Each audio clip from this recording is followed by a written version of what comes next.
I made a lot of money during the Thargoid War.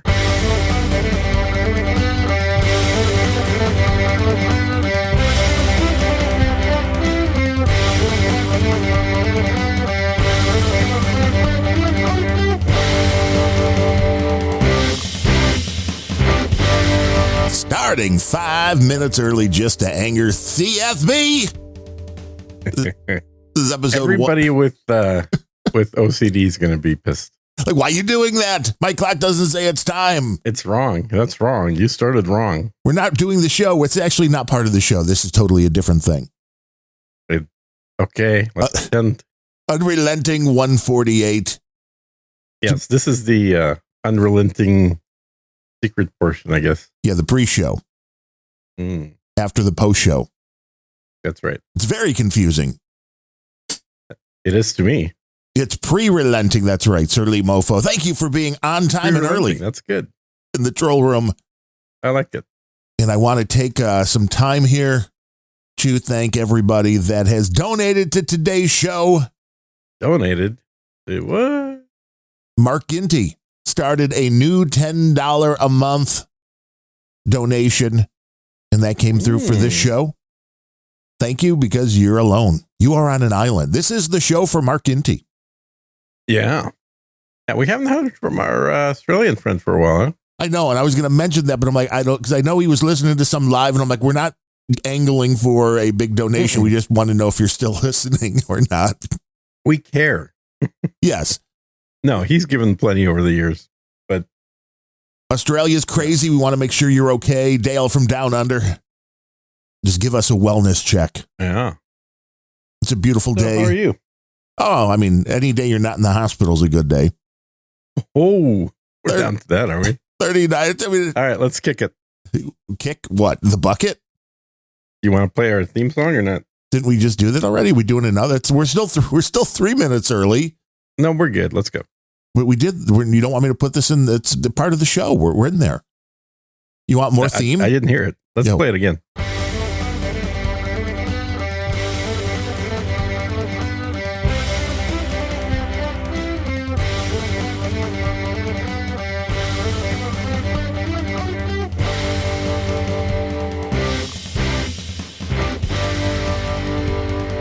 Welcome to episode number 148 of Unrelenting. We hope you enjoyed that bonus 120 seconds of content. That was amazing, wasn't it? I mean, where else? 120 seconds of the whole show. Yes. Where else are you going to get that kind of content? Nowhere. Probably not on any network that you're on. No. That's, I was amazed, though, I saw, and I don't believe anything that I see in the media. So, okay, there's that. But there was a survey done where the younger folk claim that they much prefer audio podcasts to watching it on video, like on YouTube. And I don't know if I believe that at all. Yeah. That sounds a little sus, as they would say. Yes, it does, because we have a lot of data which seems to show, including your YouTube channel, you can quickly... You saw the bar chart there, didn't you? Yeah, going up. I mean, you're not to a million... In a nice pace. Yes. Well, this is it. If you can continue to steadily go up, you don't need to go from 0 to 1 million views or watchers or subscribers in a day. Oh, not in a day, no. But if you see that trend continues to go up, right? It is a system that was built in order to increase your reach, where normal podcasts are not, because everybody's out there on their own podcast island overall. I know there are shows like ours that talk about other shows, and there are networks where, like, we're on the No Agenda stream. So some people listen to the stream because they like, Bowls with Buds or something like that. And they just run into this show or another show and like, oh, I'll like that. I'll add that to my rotation, but it is nowhere near as effective. Hey, I listened to one of those shows recently. On purpose? Or were you just like in bed? No, accidentally. And you left the stream other co-host. You listen to Larry? Yeah. Larry's a pro, man. Solo show. That Larry show. Oh, yeah. And he had some good points in his last episode. Once I sped it up to 4x, his pitch went up a sufficient amount where I could hear actually hear it. Yeah. I think he's absolutely right. It's about what it takes. The people have lost their BS meters, that they are too complacent with everything they're told. And, you just don't even understand that you have lost all of the instincts that you were born with, and you're not protecting yourself. And this goes in line with what I've been saying for many, many years, decades, in fact, is that when people live in a too safe society, when they can just, not leave the house and order all their food and everything else. Right. Have a sushi guy. Wait a minute. Hold on. Where was I going with this? You ordering your food? The sushi guy's at the door, food. Gene. Exactly. But people got too soft, and we were evolutionary pushed to survival by avoiding things that are going to be destructive for us. Right. And when those skills are no longer used and no longer needed, frankly, we have a vacuum to fill. And that vacuum gets filled by things like burning Teslas. Right. Well, this just takes a whole new kind of stupid. Well, yeah, but I mean, if people were genuinely in fear of their lives for not having enough food or safe water to drink, or, pick any malady out of Africa, no one would be burning Teslas right now. Well, also, if they thought that the owner of said vehicle, because they are doing property damage, could come out and shoot them in the fucking ass, then, this is all like we're not going to get arrested. Nobody's going to do anything. There's not going to be any punishment. We could just do whatever we want. The lack of repercussion has led us down a road. And I think a lot of these people. There was a wonderful piece from the Babylon Bee that I forwarded to you. Yeah, I saw it just pop in right before the show, but I didn't pull it open. Yeah, right before the show. But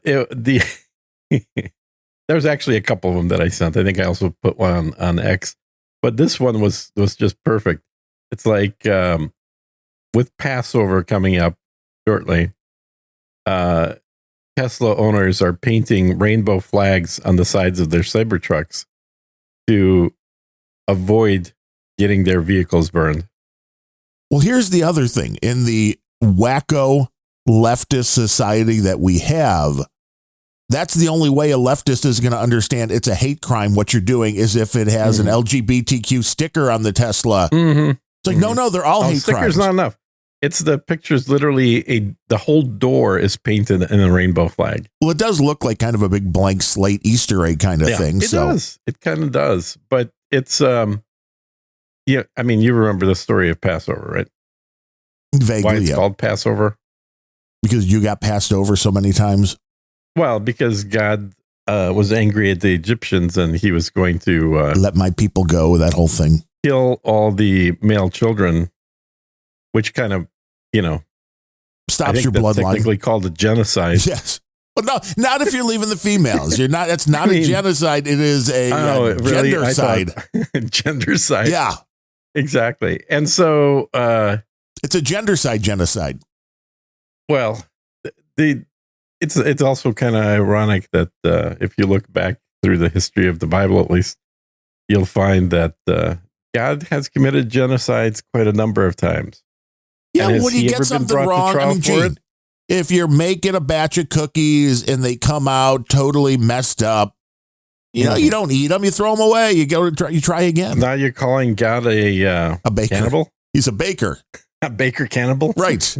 I didn't say he was going to eat those cookies, but sure. I mean, that's... well, what's he going to do with them? Share them with his friends, I guess. Maybe. The baker cannibal God. You will only hear about him. And it is a he. No, because no woman would do it right here on the Unrelenting program. It's it's an entertaining and enlightening show. Mm-hmm. I think a lot of these folks, though, that are damaging the Teslas are going to be very surprised when their picture shows up in the courtroom and they're being charged with a hate crime and going to do jail time. Well, just to wrap up the Passover story, yes, which we tangented off of. The idea of Passover is that as part of the plagues that God is going to put on the Egyptians for being mean to Israelites, the the Israelites are instructed to sprinkle the blood of a lamb on their front door so that God will know to pass them over upon his killing spree of all the male children of Egyptians. And this is while, of course, the Israelites were leaving in Egypt before they left. So, it's, I guess there's some historic context there for putting a rainbow flag on your Tesla. Right. You have to have the virtue signal. You got to have the Passover from the crazy lefties that are going to burn your vehicle. Cotton Gin points out it's not even just a hate crime. It's domestic terrorism, which probably has a much more severe punishment. Well, you would think it would be, but I don't know. When is the last person that was actually found guilty of terrorism within the United States? I mean, probably Timothy McVeigh. I mean, I don't know. It's okay. 1990s. Fine. 1990s. Let's go with that. I don't know if there's been other smaller cases that would just not have made the news, but I think this is something my point is it's a super rare charge that no one ever up until now brings up. I mean, this is a whole different administration. This is a different playbook. Look, all the judges in the whole country were were put in place. They were appointed, not elected. Some judges, I guess, are elected, but the ones that are appointed were all appointed by George Soros. So literally every judge in the country is saying what Trump's doing is illegal right now. Of course. So I think that counting on the judicial system to put people away for a decade on domestic terrorism charges for burning a Tesla is just it's a dream. It ain't going to happen. I think it's moving in that direction. I think what you're going to see is this is more probably about pulling those judges out and having these cases go immediately to a higher court. That Trump was told by the Chief Justice of the Supreme Court that he shouldn't be telling people to do that because judges are above the law, you see. Well, they're not above the law, but you shouldn't be calling to the Supreme Court, they're above the law. So there you go. That's exact. Was that the exact verbiage? And all judges are above the law.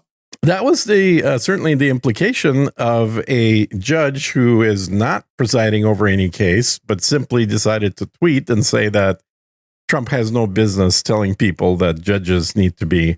Well, I think the point there, I mean, again, this is a dick measuring contest, that what you're seeing there is the Supreme Court justices are not above impeachment either. No, but I think they're telling Trump, stay in your lane, let the whole system work the way that it should. And granted, sometimes it doesn't work, but that is why we have the checks and balances amongst the different parts of the government. Dude. Trump for life. Trump for life. I'm getting a tattoo. Gene wants the dictatorship. I would vote for a Trump dictatorship, dude. I would totally vote for that. How long can he live, though? He's already, 70? Doesn't matter. 6, 5? Immortal. That's what happens when you're a king god. Is this when we find out that this world will find out that Barron Trump is actually a clone of Donald Trump? So exactly. An improved clone who's a foot taller. Yeah. Very tall indeed. Same Dude, hair. There's a video floating around that is very based of Barron just acting like he is the chosen one. It's great. And I think it's interesting. We have people like Bannon, who's a little bit wacky now, but saying that, after jail. That right. I mean, I don't want to know what happened to him in jail. Maybe he dropped we all that know what happens in jail. Soap one too many times. Mm-hmm. But he's like, we can find a way for Trump to have another term. And of course, this is where the straight news folk like Bill O'Reilly are telling people, well, no, that can never happen. He read the part of the Constitution, which talks about how somebody can only be elected twice. And I'm thinking, well, yeah, but he doesn't realize the Constitution is a living document and it's very flexible. You see? Well, it's beyond that, because I don't think there is anything, and you can tell me, maybe if you're a better legal scholar than I, if somebody were to run in this upcoming election whether it is J.D. Vance, and I don't even think you have to burn J.D. Vance. Could you be on the ticket, say, with Donald Trump as vice president and just say, oh, if we win, I'm going to serve one day and then step down? I don't think there's anything in the Constitution that says if you're a president who's already had 2 terms and you're now vice president and the president steps down, you're still next in line. You still get another 4 years without being elected. And I'm sure that would close the loopholes up and there would probably be uproar. But I think legally, if Donald Trump were to run on the ticket as the vice president, with everybody knowing the whole point was the guy that wins is going to step down immediately after being sworn into office, I think that would be totally legal. I can't find any reason why that would not be. Well, there is. It's subject to interpretation because the wording of no person shall be elected to the office of president. Now, back which you in the be. first 3 presidencies before Jefferson, the president and the vice president were elected separately. It was not a ticket. It was individuals running. And that's how you end up with a vice president that actually opposed the president. Right. And they said, this is a problem. Yes, they're going to kill you because that's what they're next in line. Because they're next in line and they literally ran against you. And from a different party. And so they decided to unify the ticket for the president and vice president. And so a vice president is elected on the same ticket as the president. So technically speaking, I think the only way this works legally, constitutionally, is for Trump to become the Speaker of the House, and then for the president and the vice president to both die or step down. At which point, I don't think you have to kill them. I think because they succeed. I don't know. I don't know if they could step down. I don't know if they could step down. But either way, the Speaker is third in line. So the Speaker does not need to be elected to the office of president. The Speaker simply can kill the president, the vice president, and become the president. Not to give anybody any ideas. Right. You're not doing a you just don't do this at home. Don't do this at home. Exactly. When you're playing the presidential game, don't do this at home, kids. No, exactly. So that is, I think, a totally legitimate way to do it. He's a wee bit old to do that. But certainly somebody like a J.D. Vance, if he becomes president for 2 terms and then gets elected to the Ohio Senate, I guess he'd have to be in the House, not the Senate. So he'd actually be going from the Senate to the presidency to the House, and then after being elected to the House, become the Speaker of the House, and then the Republicans win the presidency as well, and they decide that for health reasons, both of them need to step down, then Vance could become a legitimate legal 3rd-term president. Yeah, an interesting. I asked Grok and NetNet are coming up with similar things. Although the Grok says, who needs Grok when you got me? I know. Well, the Grok says the 12th Amendment states, NetNet said the 22nd. No person constitutionally ineligible to the office of president shall be eligible to that of vice president of the United States. So. If you're not eligible, then yes, I guess you can't run as vice president. They saw that loophole coming, I guess. These motherfuckers that wrote this stuff were smart. Not really. No, the that wording is actually more written there to prevent people who were not born in this country from becoming a president. I know, but you can't have overlaps. Elon Musk running for vice president, basically. But it kind of works, doesn't it?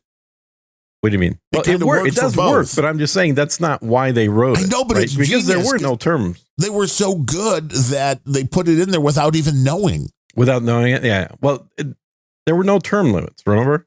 Right. Yeah. Up until FDR created a reason that there should be term limits. He screwed it up for everybody, man. Well, and I do believe that term limits are a good thing. In fact, dude named Ben on my other podcast and I have talked a number of times. He was calling for term limits for that show, wasn't he? Oh, he was. Absolutely.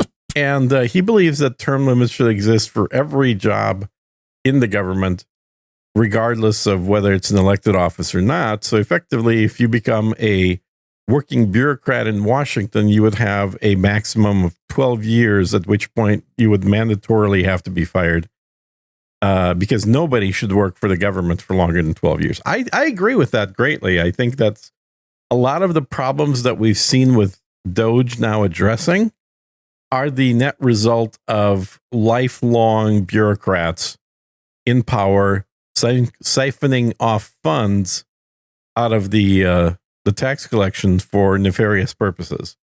And if people are not allowed to work for the U.S. government more than the maximum number of years, and I think 12 is a good number, then and imagine if we had a 12-year max limit on senators.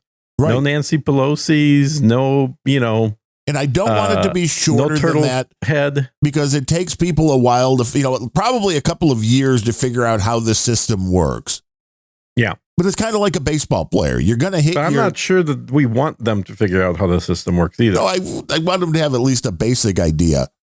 Mm-hmm. Perplexity has a slightly different thing that said, the Supreme Court would probably have to rule on it for the reasons you stated, which were the things that were put into the 12th Amendment were not put in for those reasons. So the argument could be made that, well, I'm not being elected, I'm succeeding into the office. Right. Yeah. And at the very least, like you said, Speaker of the House, and then having that top ticket just do the same thing, like, oh, we're out. Yeah. They could do that. That would be legitimate. I don't think there's any way to push back against that, because even in the 22nd Amendment, it explicitly says that only for a person that has served more than 2 years in an office where they were not elected. So effectively, if you were the VP, you could still run for 2 more terms as the president, but only if you were president by being elected as a VP for less than 2 years. Right.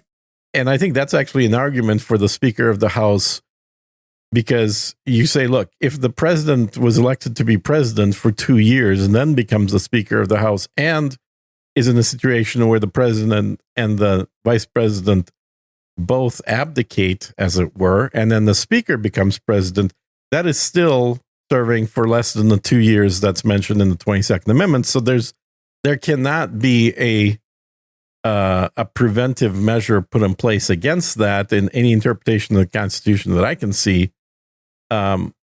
Although, I'm sure that there would be lawsuits regarding challenging this, but the other president that I'm kind of liking, Trump, he's really not the first to said it. I mean, honestly, Biden really laid into this heavily. It's just ignoring the Supreme Court. Who cares? Right. Whatever. Right. Doesn't matter what they say. You guys aren't in charge of the government. And there's a quote from somebody, and I can't remember who it was, but it was maybe, I don't know, maybe it was Lyndon Johnson, or maybe it was, what's his name? Who was the president after World War II? We had Eisenhower.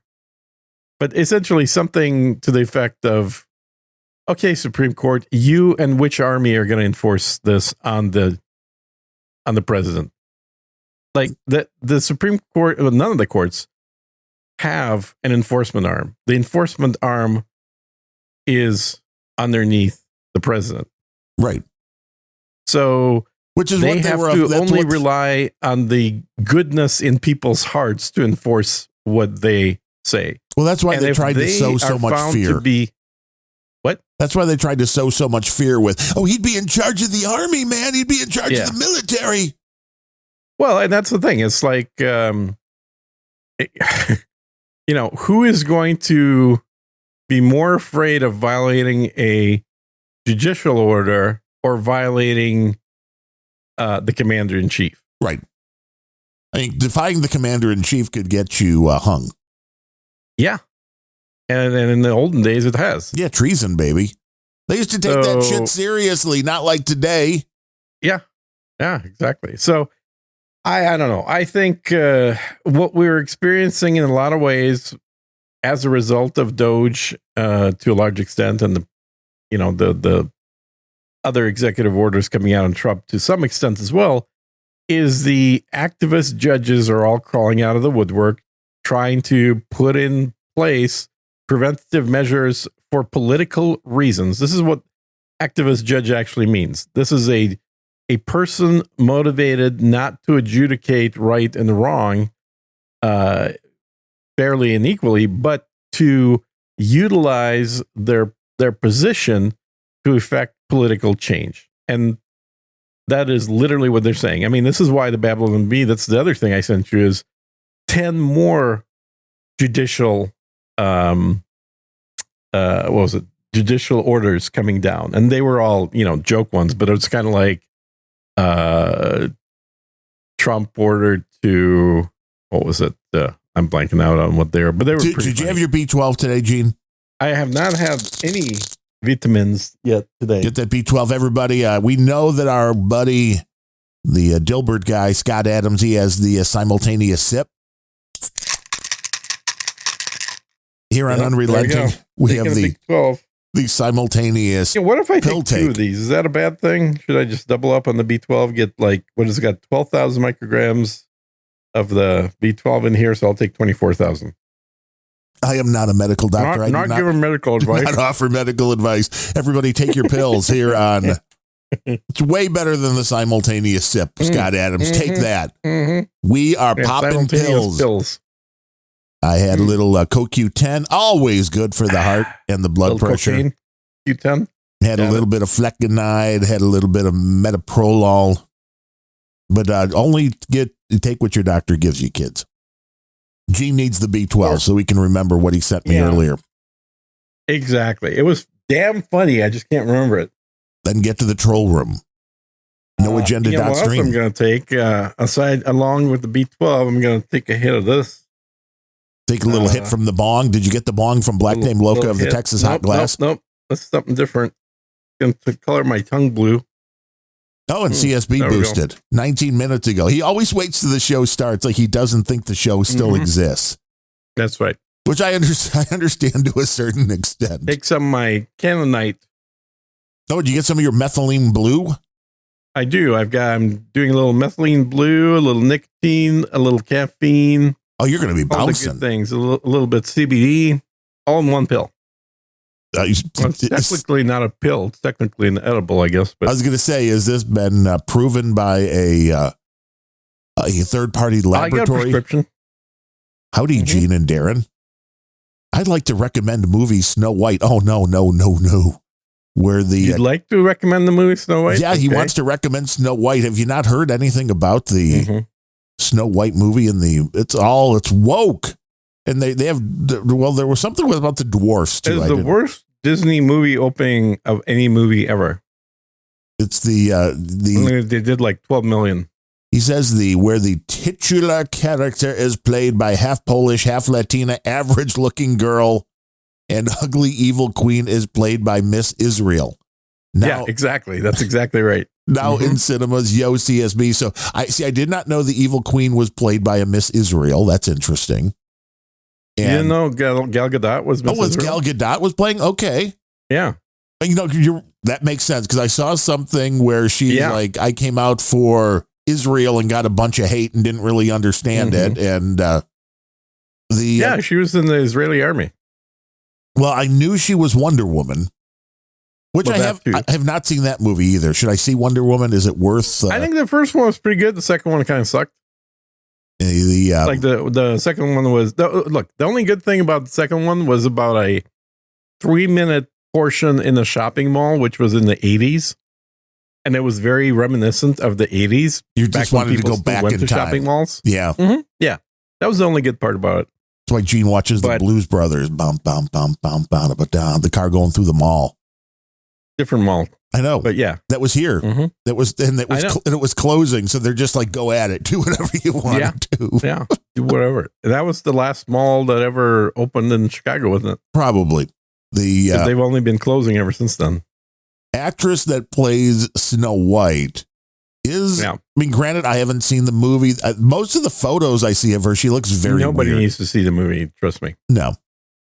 If you want to see the movie, just go watch the Critical Drinker review of the movie on YouTube. Well, there's nothing wrong with the original animated, delightful, at the time was a technological thing that just was not being done yet. I mean, when you think about the technology they had to make a full-length animated movie at the time, it's almost crazy when you think about it. Like every cell hand-drawn. Yeah. Now it's all they still do that in crap. anime. Yeah, but now it's all computerized crap and this like, oh, well, let's remake everything.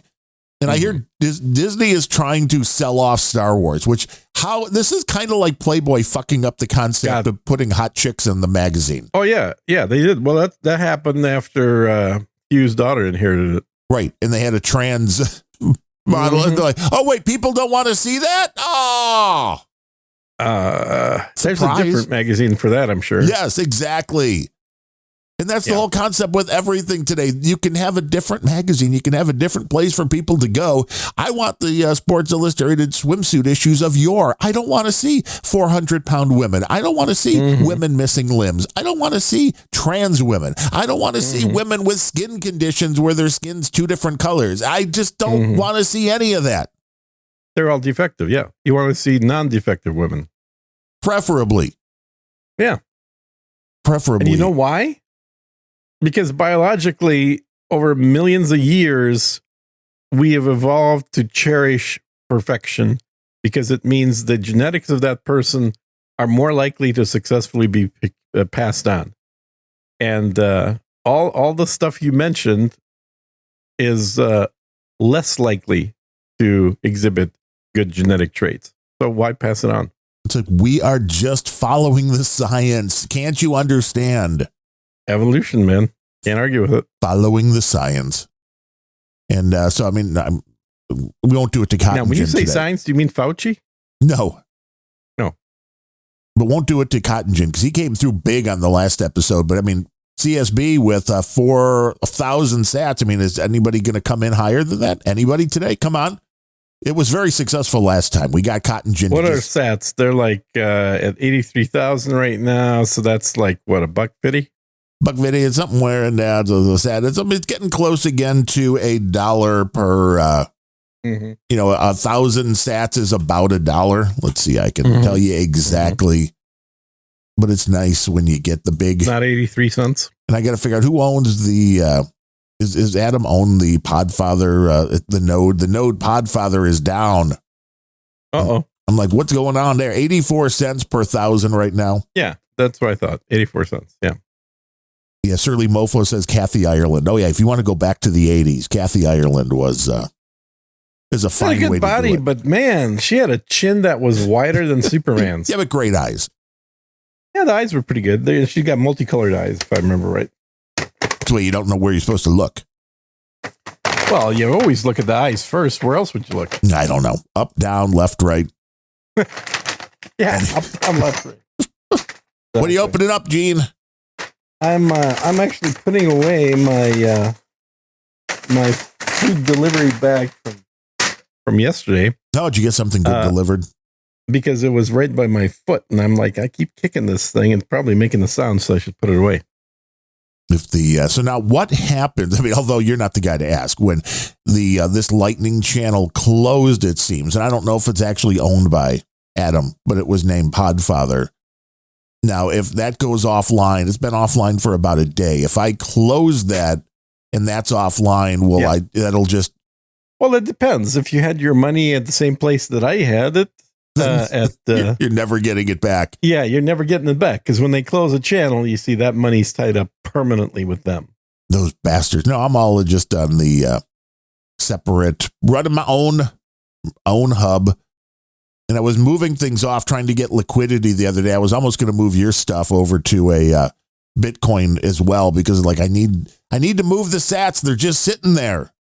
Or I need more channels. So if anybody can open up a channel to Darren No, DARREN. You can open up a channel and just do a reverse transaction. NODE. Yeah, I did. I opened up another. I opened up a million Satoshi channel to the Podfather's actual. There you go. But then I just have to move those sats out, like put them into a gift card or something. No, you don't. All you got to do is just send them back to yourself on the other channel. Then you pay. You can create liquidity that way. Then you pay, man. Then you go, although they're very low at this point. But you don't think you pay when you cash them out? You always pay. Yeah. You're always paying. And that's the hilarious thing about this whole network. It's pay. You pay more, you pay more. Every little transaction, which you don't with US dollars. You got to pay, you got to pay, you got to pay. And I do want to point out, I talked about it on Random Thoughts, but I wanted to point it out here just for anybody who doesn't know. If you ever have a bill with a hospital, and I had two, one for me, one for my wife. Yeah. Luckily, our insurance is way better than it was in the past, because the last time I was dealing with one of the hospitals, it was like $6,500 that I owed them. Yeah. This time it was just under $1,000. It was like they were the lucky ones that got billed in until I hit my maximum. So it was like everything was paid except for like $1,000 on mine, and the wife's was like $700. Yeah. So I called up the hospital, and I get the girl on the phone. And I'm like, oh, I know the last time you offered a discount. She's like, well, I can offer you 5%. And I'm like, can you do 10? And she's like, well, I'll have to put you on hold. One moment, came back. Yeah, sure, 10, no problem. Processed it out. And if I would have owed a lot more, I would have probably fought for a much bigger discount. Yeah, like 100%. Yes, that would always be better. And I'm like, she's like, well, now we're going to put you through, and you have to put your credit card number into the machine. So that's fine. Yes. So you're going to have to call back on your wife's account. So I called back, and I got the same woman. And I'm like, oh, yeah, I was just talking to you. You know, I wanted to pay my wife's bill. And she's like, well, I have to offer you the 5%. And she said it in a way with the voice like, you understand. It was kind of like the Beavis and Butthead pointing at the sign. You know, you got to be 18 to enter. She's like, well, I have to offer you the 5%. And I'm like, oh, and I have to ask for the 10%. And she's like, exactly. Hold on, please. Like, you can't just be like that. We've already gone through this 5 minutes ago. Yeah. So I'm sure they were happy to get the bill paid, but never pay full price on a hospital bill. Yeah, or just don't pay at all. Well, for a lot of people, they don't, because most hospitals are never going to put you through to collections. No. Well, well, here's the thing. It's like I had you remember we talked about it. I had like one of those nuclear the stress CT test scan things. Yeah. Right. No, not a stress test, but a CT scan thing with the nuclear. With the stress test, right? Wasn't it like wasn't yours with? Because mine was It wasn't with the stress test, because the whole time they were trying to lower my blood pressure and my pulse. Interesting. Because they needed the least amount of movement in order to measure any obstructions. They were trying to basically kill me by creating a condition at which my heart was pumping so little blood that it was likely that any areas that were going to jam up were going to jam up. But then you'll be there so like they can save you. Well, theoretically, I think it's just a game they play. Well, yeah, you're bored. You're like, let's see. Right. Let's see how close we can get this guy to death. And in that thing, I was like, okay, well, this, it's a $20,000 procedure. It's got to be pre-authorized by insurance. They pre-auth. They say, okay, here's how much insurance covers. Here's how much you're going to owe. And by the way, we need you to pay before we do it. I'm like, oh, that sucks. All right, fine. So I pay it. You don't pay beforehand. They may never know who to bill. Exactly. So I paid like $2,500 out of that, whatever it was, hit my limit on my insurance. And then I didn't think twice about it afterwards. And then like 2 months later, I get a bill from them for like $3,000. I'm like, no, we went through the math. We got the auth from the insurance. We knew how much insurance was paying. We knew how much I was paying. And you made me pay up front. So no, you're not getting another dime out of me. Not my problem. And I called my insurance company. I'm like, okay, why are they trying to get money out of me? And they're like, oh, well, they submitted an invoice for something, but provided no proof. Like they billed 3 doctors instead of 1 doctor on this. And we told them you need to show why you had additional doctors involved. And they never sent anything. I'm like, all right, well, my insurance doesn't want to pay it. I sure as hell don't want to pay it. Right. Why would I accept the bill if the insurance company doesn't accept it? That would make sense. It's an illegitimate bill. Yeah. And you don't want your insurance company paying you illegitimate and their bills. attitude is like, well, the insurance didn't pay it. So now it's on you. No, that's not how the insurance didn't pay it because you failed to provide evidence that it was a genuine bill. So if you fail to provide evidence to the insurance, you sure as hell are failing to provide evidence to me. And I'm not going to pay for a phony bill. That's a lot of scams out there. in the whole medical community. Yeah, it's called the medical system, U.S. Medical Association. That's the biggest scam of them all. Well, when you look at the limiting of the number of graduates with medical degrees for the last 100 years, specifically in order to increase the cost. That is literally what they did. The American Medical Association started off as a trade union. A lot of people don't realize this. It was a trade union created to lobby Congress to limit the number of doctors in America. We can't have too many. This went back to the 1940s, I believe. Prices will go down.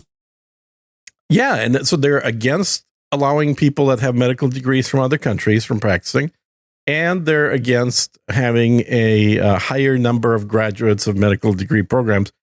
And I think of the stats, now I don't remember the exact numbers, but I can tell you the rough numbers. So in the general vicinity of numbers, and it was something like the number of colleges, universities offering medical degrees in the 1940s was something like 2,300 colleges that you could graduate with a MD from that had medical degrees.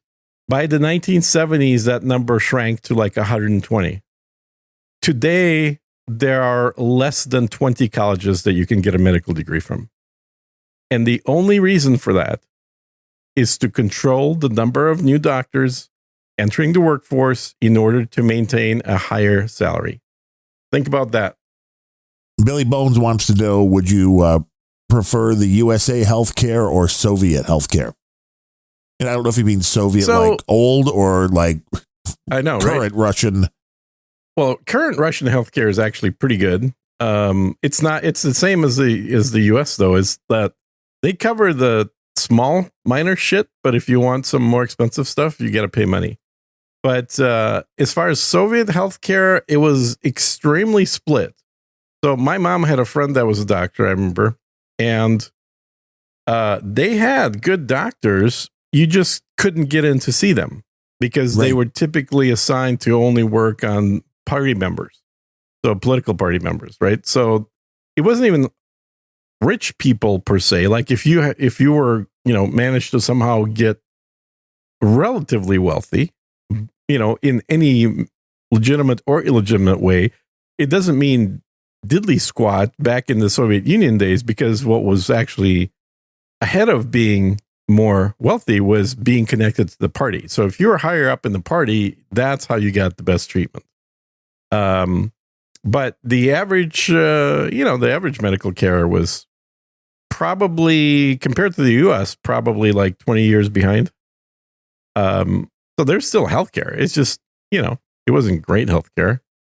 But it certainly was still way ahead of, most of the world. Right. Middle East, Africa, Canada, China. Canada. Canada. I'm telling you, I mean, this was just going back a decade or so where the company that bought the company that my uncle owned, where my dad had worked, was a Canadian firm, and they stayed on for a few years. And the people that were the higher ups in Canada, when they needed things like, a surgery for a, new hip, new knees, whatever it was, they came to the United States to have it done. Yeah, that's not surprising at all. No, it's like none of the socialist healthcare seems to work. Well, British healthcare, I mean, that's the best example. Ever since they got National Health Service, they'll take care of the minor crap for you. But if you need like cancer surgery, it's like a 5-year wait. Right. And you're going to die in the meantime. So it's really a system that works. That's literally the plan. And in Canada, they're officially offering people to assist them with that unaliving process. Would you like to be unalive? Yeah. We can help you. You have to use words like that on YouTube because they don't allow the other words. We would put you into a pod and you would then become an unalive person.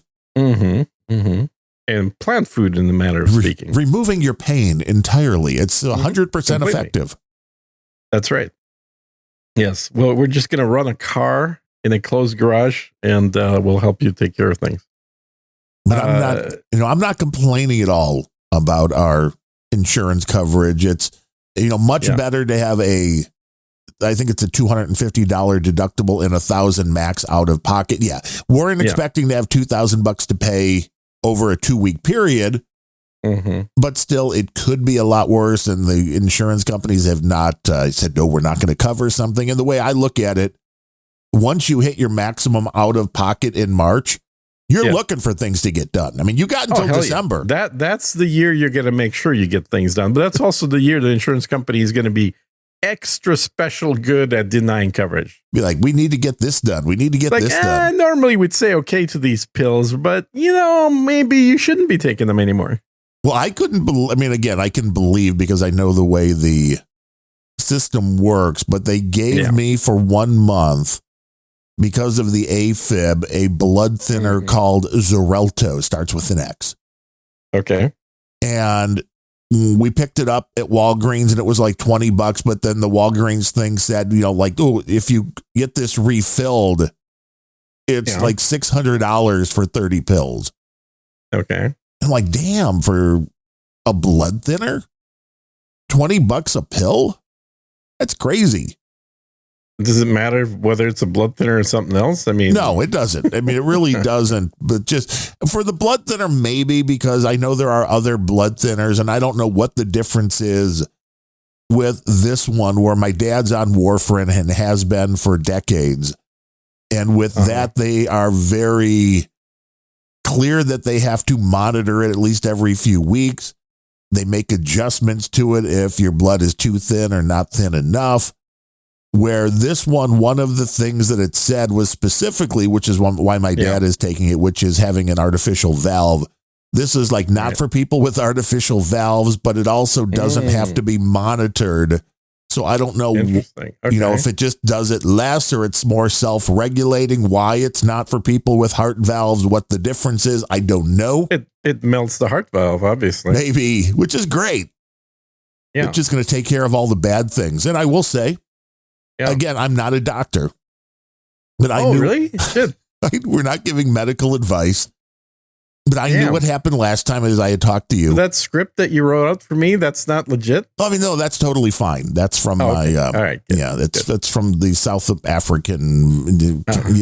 It'll go through. That's all you need to know. Okay.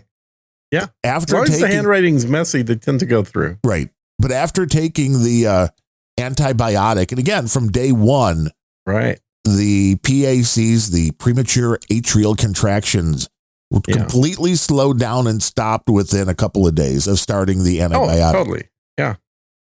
Well, and that's the thing that I'm totally not recommending that everybody should be doing is getting on methylene blue, because methylene blue has antibiotic properties, but is not technically an antibiotic.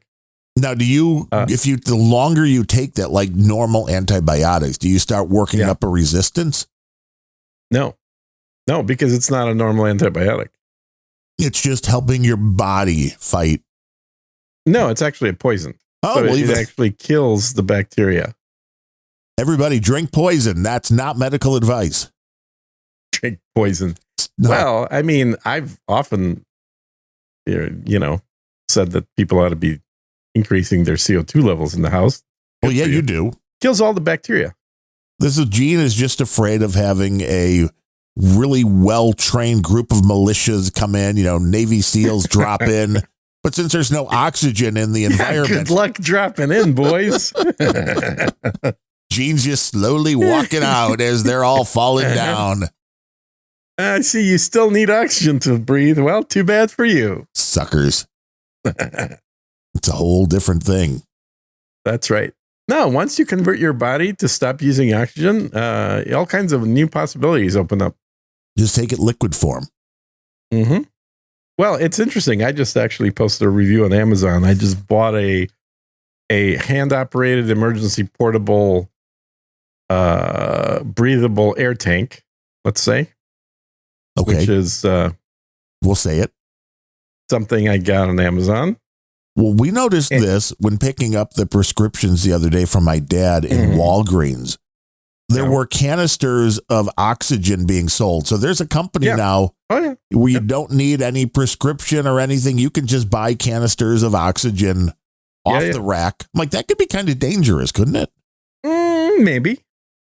But I guess everything if you could buy in a drugstore is probably I've got an oxygen generator at home as well, so I don't even need to buy that shit. But how do you? Does that just? Do you have a CO2 generator and an oxygen generator in the same room, and they're fighting it out like Stephen Wright's humidifier and dehumidifier? Yeah, exactly. I run both. Yes, it's the only way to work. I mean, otherwise, no, it's a beautiful thing. No, I've got I bought one during COVID. I bought a pure oxygen generator so I can breathe pure oxygen whenever I want to. And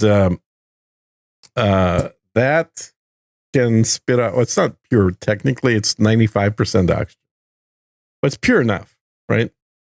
And so if I take that and then use my portable it compresses up to 300 psi, or sorry, 3000 psi. So basically scuba tank level compression. And if you do pure oxygen, 3000 psi into a cylinder like that, the explosion that it could create in your, let's say, lungs, right, is probably big enough to take the whole building with you.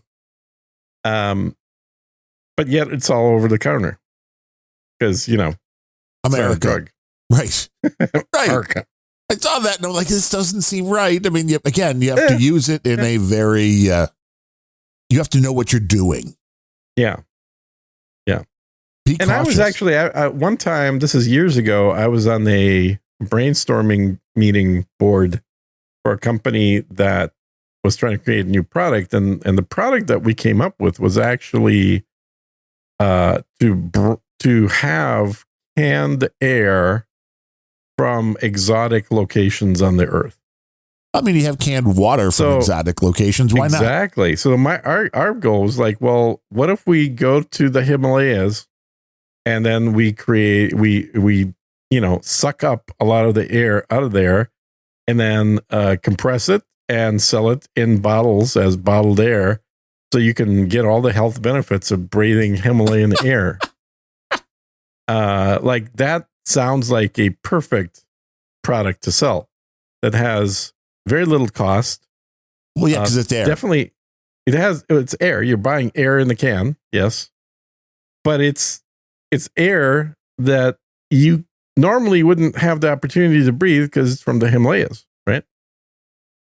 Or alternatively, you can go to the deep jungles of the Amazon and then get some compressed air in there, and that has all kinds of medicinal properties, I'm sure. And what size package would you need for one breath of air? It's like a shaving cream can size for one breath. Air. For one breath. Oh, no. It's not one breath. It's compressed, remember? So you would basically, it's like an aerosol can, except that it doesn't have all the aerosol hydrocarbons in there. It's just the propellant. Air. No propellant.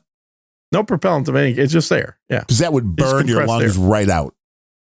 What, the propellant or the mountain air? No, the propellant, most likely. Oh, okay. Now, the funny thing about it, of course, is that, in the Himalayas, your air is at a lower density because you're higher up. Right. So if you compress it, well, you're creating way more potentially beneficial air, when it's compressed, because you're taking that already healthy mountain air and then you're compressing it to the levels of much higher in the can, but by the time it comes out of the can, it's going to be at sea level air. So you're like doubling or tripling the amount of health benefits. I'm sure that's probably what people say. Or does the air just blow the can up as it comes down to the, if it's canned at a high altitude and then you bring it down, they'll just start exploding as you're going down the mountain? No, it wouldn't explode. That's stupid. Why would it explode? Because the air will be expanding inside the can. No, the air would be compressing inside the can if you bring it down, not expanding. No, wouldn't it be expanding? No, it'd be expanding if you bring it up the mountain, not down the mountain. Oh, it's imploding. Yes, that would be that says that makes more sense, I guess. Because it's thinner as you go up. Yeah. But you're compressing it so that it's still always going to be more compressed inside the can than outside the can, no matter where you are. You want to take fresh mountain air and put it into a scuba type tank so people can then breathe it. But you're not going to sell a scuba type tank. You're going to sell an aerosol can size can. Well, you can make way more on smaller packages. Yeah. It's like artisanal. It is artisanal. Or you could put it into the BB gun size cylinders as compressed air, and then it'd be like a one-off with a little pop valve where you could just kind of open it up and then quickly breathe it in as it's coming out for about 1 second. Right. Well, that would be something. Give you a whiff of mountain air from the Himalayas for $5. Yeah, if you're just trying to get the scent. But no, you want like the big mouth cover. No, if you want the health benefits of breathing, Himalayan air that has been compressed. Whatever those are. I'm not a doctor. I don't know what the health benefits are, but I'm sure there's some health benefits. It must be, right? And then how do you prove it's Himalayan air? Well, you'd have to be tested and registered with some kind of with the air authority, air testing association, which we also created. Well, that's very smart, right there. Yes, yeah, it kind of made sense, right? Might as well do both at the same time. Well, yeah, because one's going to need the other. Tested and approved by the Natural Health Air Association of the world. It seems like something Elon could get done for you. Yeah, I think we're looking at some investments for that. Well, you take your Himalayan air, you put them in a bunch of cans, and then you put them on one of Elon's rockets and you fly them to space so they can get extra added space, extra health benefits. Oh, irradiated space air. Yeah. That's somebody's actually done that already. There were some products, I believe it was food products. I don't remember what food products, but some kind of food products that were shot up on a low trajectory orbit and then came back down with parachute, but then could be sold for crazy amounts of money because they were irradiated up in space. Mm-hmm. A lot of people don't know when they look up in the sky and they see little orange flecks. That's your ponchos. Elon took them up and just got rid of them for you. Uh-huh. The ponchos they are going to help with global warming. They are blanketing the Earth's atmosphere. That's right. Doing exactly what they should, reflecting the harmful radiation from the sun. We come up with all these great ideas. You mean the life-giving radiation from the sun, but okay. No, but it depends who you're talking to. They're like, not really. I mean, it's just literally a fact that too much heat. There's some people that have the facts backwards, but you don't want radiation. It without heats up the sun. Planet. Without the sun, we're in trouble, man. No, the sun is what's causing global warming. So if we get rid of it, we won't have global warming. Mm-hmm. I mean, it will instantly become too cold to actually go anywhere and do anything, and then your house will explode. But okay. Well, the only thing that's keeping this planet from freezing is carbon dioxide. Which is why you're generating so much. Well, I try to keep my house from freezing, that's for sure. Especially in the winter time, although the summer's coming back. Oh, yeah. It was already 91 here last week. Oh, it is currently 43 here. So, yeah, a little more. The other day. How do you figure 43 is more than 91? Well, it's cooler. It's nicer. Oh, yeah. Well, it's 63 here. It's actually nicer right now. The other day. Well, it depends how you consider nicer. But last week it was 91, which is a little bit on the warm side. The other day. Well, I consider it nicer when I don't have to pay for air conditioning. That's nicer. Being in that butter zone, for me, that's about 60 degrees outside. Once it gets to like 65 outside, our house starts getting too warm. It gets over 70 something. It's like, I don't want that. Yeah. But the wife and I went for a walk the other day. I'm like, why do you go so far? Well, you're just, walking for like 25 minutes. Oh, yeah. But I'm like, why don't you just walk up and down the street that way? Yeah. If you're tired. Close. You're always close. You just turn around and come back. Right. Yeah. So we walked the long way. Or you could do like I used to do, which is go for a walk, and they're all one way because I take an Uber back. She's like, I'm tired. So we take the phone. Well, I think it's actually a more fun way to do it because you can walk further if you know you're only walking in one direction. Twice as far, technically. You can get further away from your house to areas you don't normally would be walking in. True, like the coffee shop, local coffee shops. Or I can literally, like I used to walk to downtown Austin. And then you're like, how do I get back? And then I take a car back from downtown. Now, for a while here, we haven't had these for years now, but back when I first moved here, for about probably 5-6 years after that, we had Car to Go, which was a service where they just dropped a whole bunch of little cars everywhere around the city. Oh, right. And if you had an app on your phone, you just walk up, borrow it. You use the app and you get the car and you drive it and then you leave it wherever you are. And then somebody else can take it from there.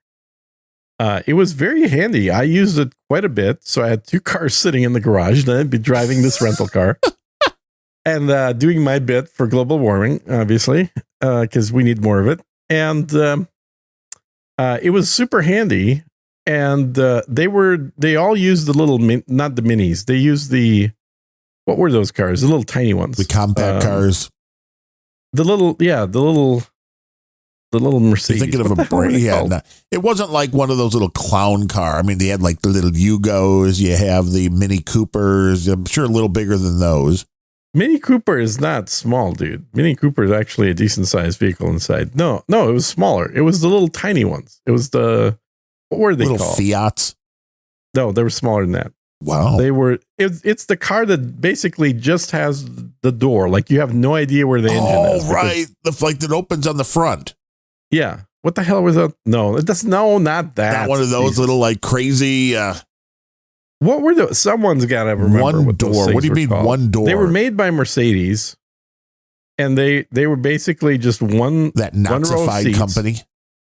What? That Nazified company, Mercedes. No, you're thinking of BMW. No, Mercedes-Benz too. Well, BMW was pretty famous for making Nazi stuff. Well, so was Mercedes, I think. I don't know if they were. How dare you? Did I ever tell you that I accidentally dated a Nazi? The great granddaughter of the guy who founded Daimler? No. Yeah. Sounds like she would have had money. She definitely had money. Yeah. Yeah. I did not realize who she was until after I stopped dating her. Billy Bones. Myself ever since. He's like, I should have looked her up on Google. Yeah. So this girl's name, and this is so stupid. This is pre-Google. Well, it's not pre-Google, but it's, let's just say 1990s, mid 90s, early 90s. Her name was Mercedes Maybach. Nice. Yeah. And I'm like, that's a crazy name. You're not even black. Who named that kid? Wow. Who named the kid Mercedes? Who would name their kid Mercedes? Uh-huh. That's insane. And what kind of a last name is Maybach anyway? And Billy Bones and DigiGuru were saying smart car. Is that what this was called? Yeah, smart cars. That's exactly what the Austin had all over the place that you could just take and borrow and drop off were smart cars. But yeah, no, she was very pretty. She had blonde hair. Wait, so hot and rich, and you let her go. Yeah, I know. Attaboy, Gene. Totally. And she was telling me about living in Switzerland, and I made zero connections to any of this stuff back then. I don't know what the hell I was smoking. Gene's like, yeah, but do you play games with virtual spaceships? Yeah. She's looking at you like you're from a different planet. Mm-hmm. The Mercedes-Benz, according to Perplexity, has a significant relationship with the Nazi regime in the 30s and 40s. Oh, significant. It became closely associated with Hitler and Nazi leadership, who favored their vehicles as symbols of German prosperity and power. That says Hitler and his high-ranking Nazi officials had an affinity for Mercedes vehicles. Hitler's choice was a Mercedes-Benz 770, also known as the Gruber Mercedes, a luxury car built from 1930 to 43. Hermann Göring owned a massive six-seater Mercedes touring car. Himmler, head of the SS, possessed a green bulletproof Mercedes-Benz. They served as powerful symbols of the Third Reich's prosperity and were often used in Nazi campaigns. Well, that's... Are you sure BMW was? 'Cause I always thought it was Mercedes. I don't remember ever hearing much about BMW with the Nazis. You may have just mixed those two. I guess I can ask the same thing. BMW in Nazi regimes and see what that would say.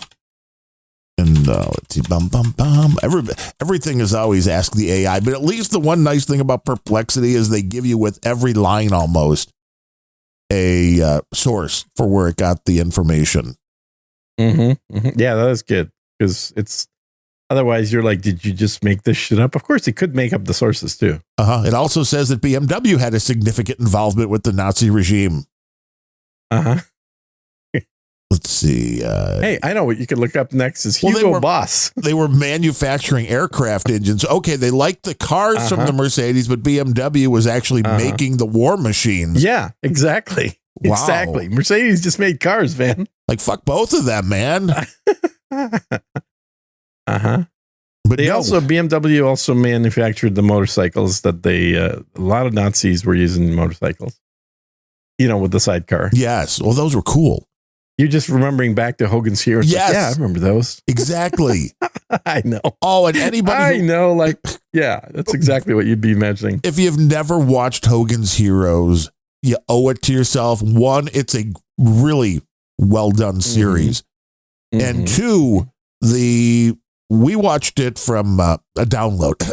But I watched it live. I don't know about you. This is even better now because the Blu-ray or DVD, whatever they made. Yeah. They were on film. They were on film and they're all high res. Yeah. Exactly. It's like it was made now. I mean, this is not when you watch it. I would actually watch that. I wouldn't mind watching the entirety of Hogan's Heroes. We did a couple of years ago. And it was great. It's unfortunate that Bob, what's his name? Bob, the main guy. The pervert? Allegedly. Bob the pervert. Yes, him. Bob the pervert, unfortunately, is dead. Well, the very interesting story with that. He was one of the early adopters Perverts? of videoing himself with women, and it seems like that got him killed. Yeah. What was his last name? Now I can't remember. I know, Bob Crane. Thank you, Guru. Bob Crane, yes. That's right. Back in the day when you needed like a help to video because you can't just put it on your phone. You got to have a professional crew in there to help. Well, yeah, because they also weren't quiet. I mean, those old film projectors, you'd hear them going. He's like, how would you not notice? Yeah. Yeah. It's, there might be other things that are making noise in the room. True. You might have a little telephoto lens too. You never know. Probably less likely, but still a delightful show. And if you ever watched, it's a great show. Family Feud back in the day, you saw Richard Dawson. Yeah. I think he was a buddy of David Carradine's. It was a good show. Yeah. Klaus, I know nothing. Yeah, that what's his name? Schultz. Wilhelm Linker. Like he was an actual German. They used actual Germans, but none were harmed in the filming of Hogan's we don't know about that. The rules were different back then in the film industry. It was I heard back in the 60s that Jews ran Hollywood. No way. I hear that today. Yeah, I heard that. It's probably just a rumor. You would think that the whole place wouldn't have gone woke if that was the case, but I know. Okay. We don't use a lot of logic anymore. This all takes us back to CSB wanting people to see Snow White. It's like, no one's going to want to see Snow White. That's for sure. He's just trying to troll people is what he's doing. Snow White. No, you don't want to see Snow White. Not even for Gal Gadot is the evil queen. No, which is hilarious because she's way hotter than the little short chick, the little Mexican girl that plays the Snow. That is Snow White with her dark skin. Yes. Mm-hmm. Well, yeah, because you had to be very woke when casting. This movie literally was filmed during COVID. Well, it was filmed like 14 times, wasn't it? Yeah. It just now came out after they digitally took out all the actual dwarves who weren't really dwarves. They were just, like weirdos people. Yeah, weirdos. Not like her buddy 12 weirdos. Snow White and the 12 weirdos. It's more like Snow Mulatto and the 12 weirdos is more like what it actually is. It was like a very bad acid dream, I think. And then they created the digital dwarves to put in there, making sure that no real dwarves ever got any work. Disney used to be very inclusive in its hiring practices. You look at movies like that Judy Garland one. Yeah, that one Judy Garland one that she did. Somewhere Over the Rainbow one. And well, I don't know. I'm not gay. I don't know. The Wizard. You don't know Wizard of Oz. Yeah, exactly. Only gay guys know that shit.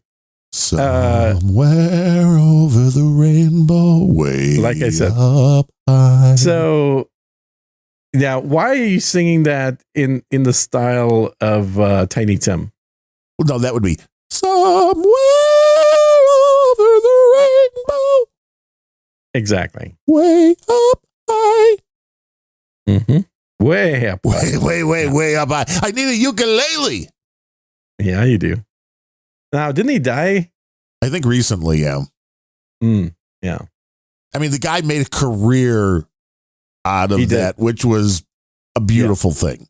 That shows in America. You could never tell if he was a musician or a comedian. He wasn't very good at either. But that was it. It was just enough of both. Yeah. Tiptoe through the tulips. It was great stuff. Pretty gay. Playing the ukulele. Oh, yeah, but he paid better than playing video games on YouTube. For now, anyway. When Gene's a big YouTube video guy, then people will be like, we knew him when. That's right. Well, hey, I'm just saying that if you look at that chart that I posted, you can see that straight vertical line in the number of subscriptions when I got on YouTube's front page, which was, I think, we discussed this. This was like a typical bait and switch thing that YouTube does. They're like, take somebody that just starts and then give them an insane amount of free promotion. Right. Like I got something like 180,000 impressions in less than 24 hours on YouTube, which I've obviously never gotten since. That dopamine hit. You're like, I want more of this. Dopamine hit. And then you're going to be chasing that for the next decade. Just cranking out video after video after video going, oh, come on, I can do it again. Right. I can do it again. I can make it happen. I can go viral. I can make it happen. What did I do? What did I miss? What am I not doing now? It's by design. This is how it works, that you can only have this happen if you've not actually made any videos. Right. So I guess you could start a brand new channel every week. Maybe you get it a few times. How do you stack them then and let people know, like, you have to go here? That's the point. So, but I will tell you right now, for the game that I'm doing all these videos for, which is called Elite Dangerous, if I'm streaming and I've started not just making video, I've got about 150 videos out now, and I'm also streaming not every day, but probably every other day, and streaming, just keeping the camera rolling while I'm playing a video game, basically. Yes, I mean, a lot of people can kind of get an idea of what that looks like in reality if they see the album art for our last show. Although you were eating cereal at the totally point. Realistic. Yes. I thought that was great. Yeah, you're getting pretty good at making the album art, but unfortunately, always with the same subject in every one of your album arts. Well, that's the guy. I don't know what's up with that. He's like the what's our at some point he may sue you. You never know. That guy. Wait for that guy to show up. Financially benefiting from an unlicensed likeness. So very much like this. To be like, let's see the reality and then the artwork. Well, no. It looks just like it. I don't know, man. Never been closer. I don't know. And then we sang simultaneously on the last show. So that was just kind of... That was something special. That never happened before. Probably will never happen afterwards. Was a great cold opening.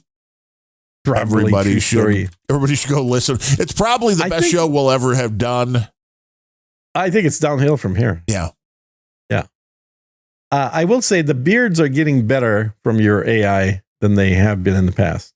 And you have to tell the AI stuff like a beard down to his belt buckle. That way it tries to figure out how high is the belt buckle. Right. I mean, now if the older you get, the shorter the beard's going to get because the belt buckle's like up at your nipples.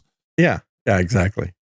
And I love the Russian flag and the socks. That was a good. And that was totally the AI. I just said a Russian guy, and I guess they figure that the Russian guy must be wearing. They wear socks like with a Russian flag. The Russian flag. Everybody knows. Although that. I'm sure a lot of people don't really connect that that's a Russian flag either. True. Now, Elite Dangerous features 400 billion star systems, making it the largest designed play space in video game history. Yep, that's true. So it's going to take you a long time to get through that 400 billion. It's a 1-to-1 copy of the Milky Way galaxy. That is bizarre.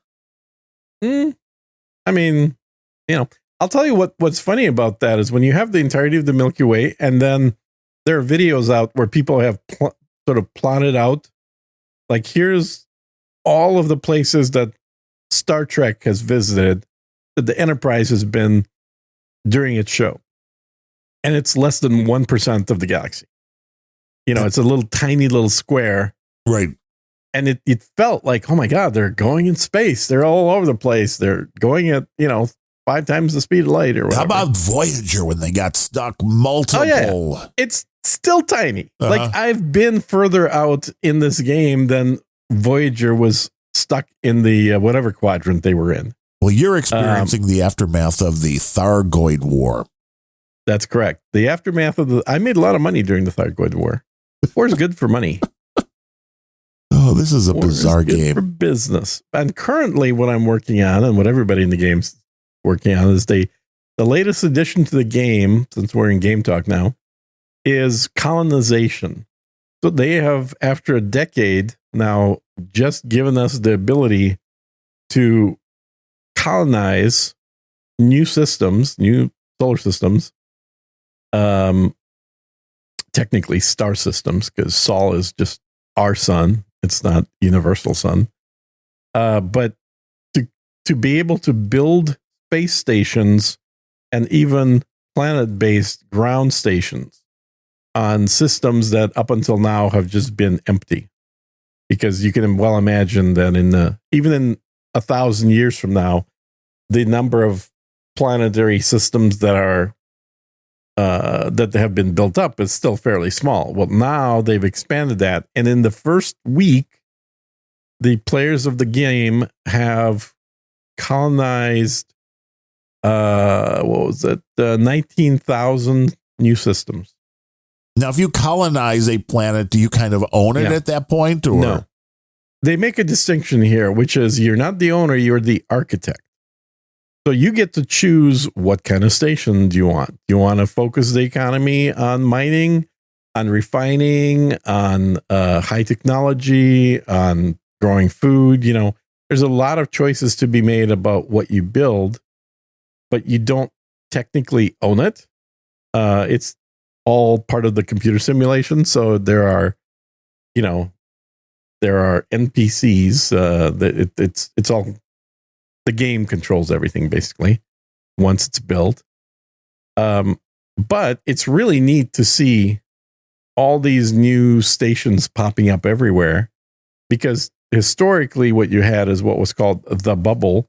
And the bubble is essentially an area of about 150 light years around Sol, around our solar system. And that's where most of the life was, within that 150 light year range. Obviously, you have faster than light travel in this game. You have the equivalent of, a quantum drive. So you're able to fly great distances. There are questions in the troll room, including how many people has Gene displaced or enslaved with his colonization? Well, luckily in the Empire, slavery is legal. Oh, well, that's different. So I'm not breaking any laws by having slaves aboard my ships. You're like totally legal. If I went to the Federation, they might see things a little differently. But in the Empire, it's just an old tradition. And, slaves seem to enjoy being slaves, so it's all good. Well, of course, it's what they know. It's what they're good for. It's what they're good at. Well, yeah, they know that's the best they could do. So, yeah, I've built out one system very heavily. My population is up to 63,000 people now, and that system is right now generating, as of last week. It'll be even more next week, but last week it generated about a little over 500,000, about 600,000 credits, which is the money used in the game. And I just want to tell the trolls to be nice. This is what Gene has. He could have been married to a beautiful billionaire heiress. True. But now he has his video game. Yeah. I mean, if I would have played my cards differently, I could have been vacationing in Switzerland right now and hanging out with Charles, with what's his name? Schwab. Oh, Klaus Schwab. Klaus Schwab. Yeah. I kept thinking Carl. And then you could have donated to this podcast. Doubtable. Like, no, I wouldn't be listening to this drivel. No. You wouldn't have a garage full of ponchos. That's also doubtable. I mean, doubtful because I don't know. I think I probably would have still been into the garage full of ponchos thing. And what'd you think of Elon bringing the astronauts home? Well, that was bound to happen because obviously Boeing doesn't have any way to bring them home. Well, they had to rely on Elon or the Russians. It was one or the other. Well, no, didn't you hear the news story from the left that they had a way home? They just wanted to leave them there to do work. They weren't stranded at all. That's the news story from the left. They weren't stranded. No. Yeah. No, I mean, I just can't believe that the length of lies that they will go to that are obviously lies. Yeah. That they will try to sell. And the people, I guess, on MSNBC are going to buy it. They're not stranded. They just couldn't get home. That's right. I mean, there was a ship right there waiting to take them home, but they didn't want to use it because for some reason. There was no ship. What are you talking about? That they're saying there was.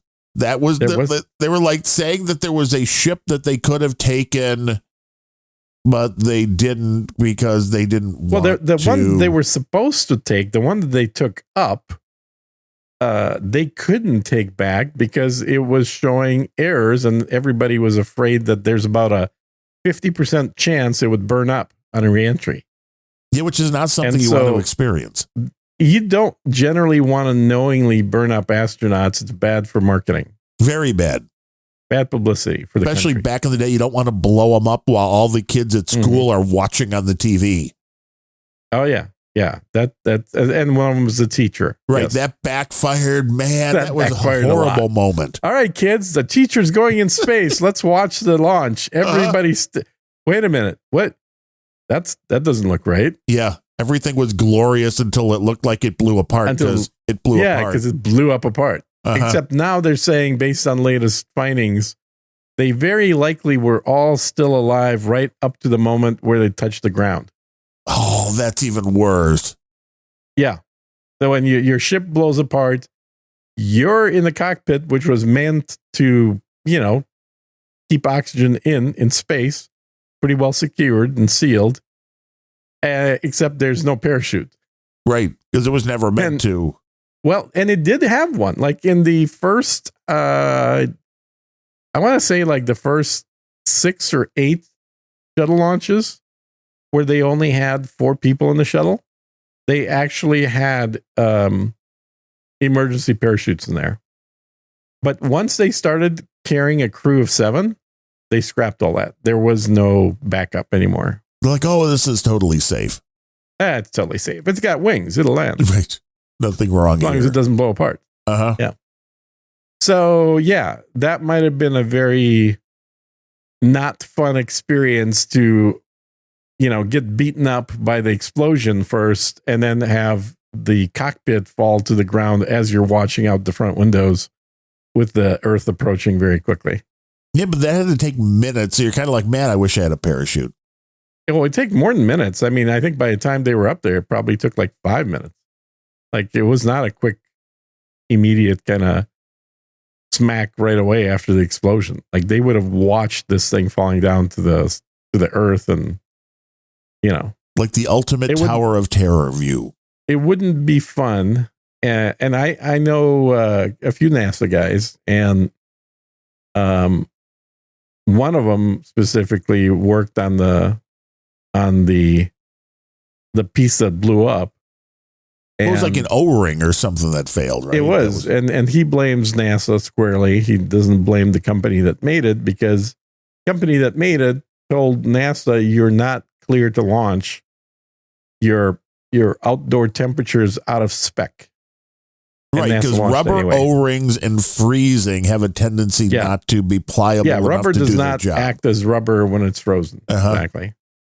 And so without that sign off, people should have known, and a lot of them did know, that it is extremely likely that an accident would happen. And sure enough, it happened.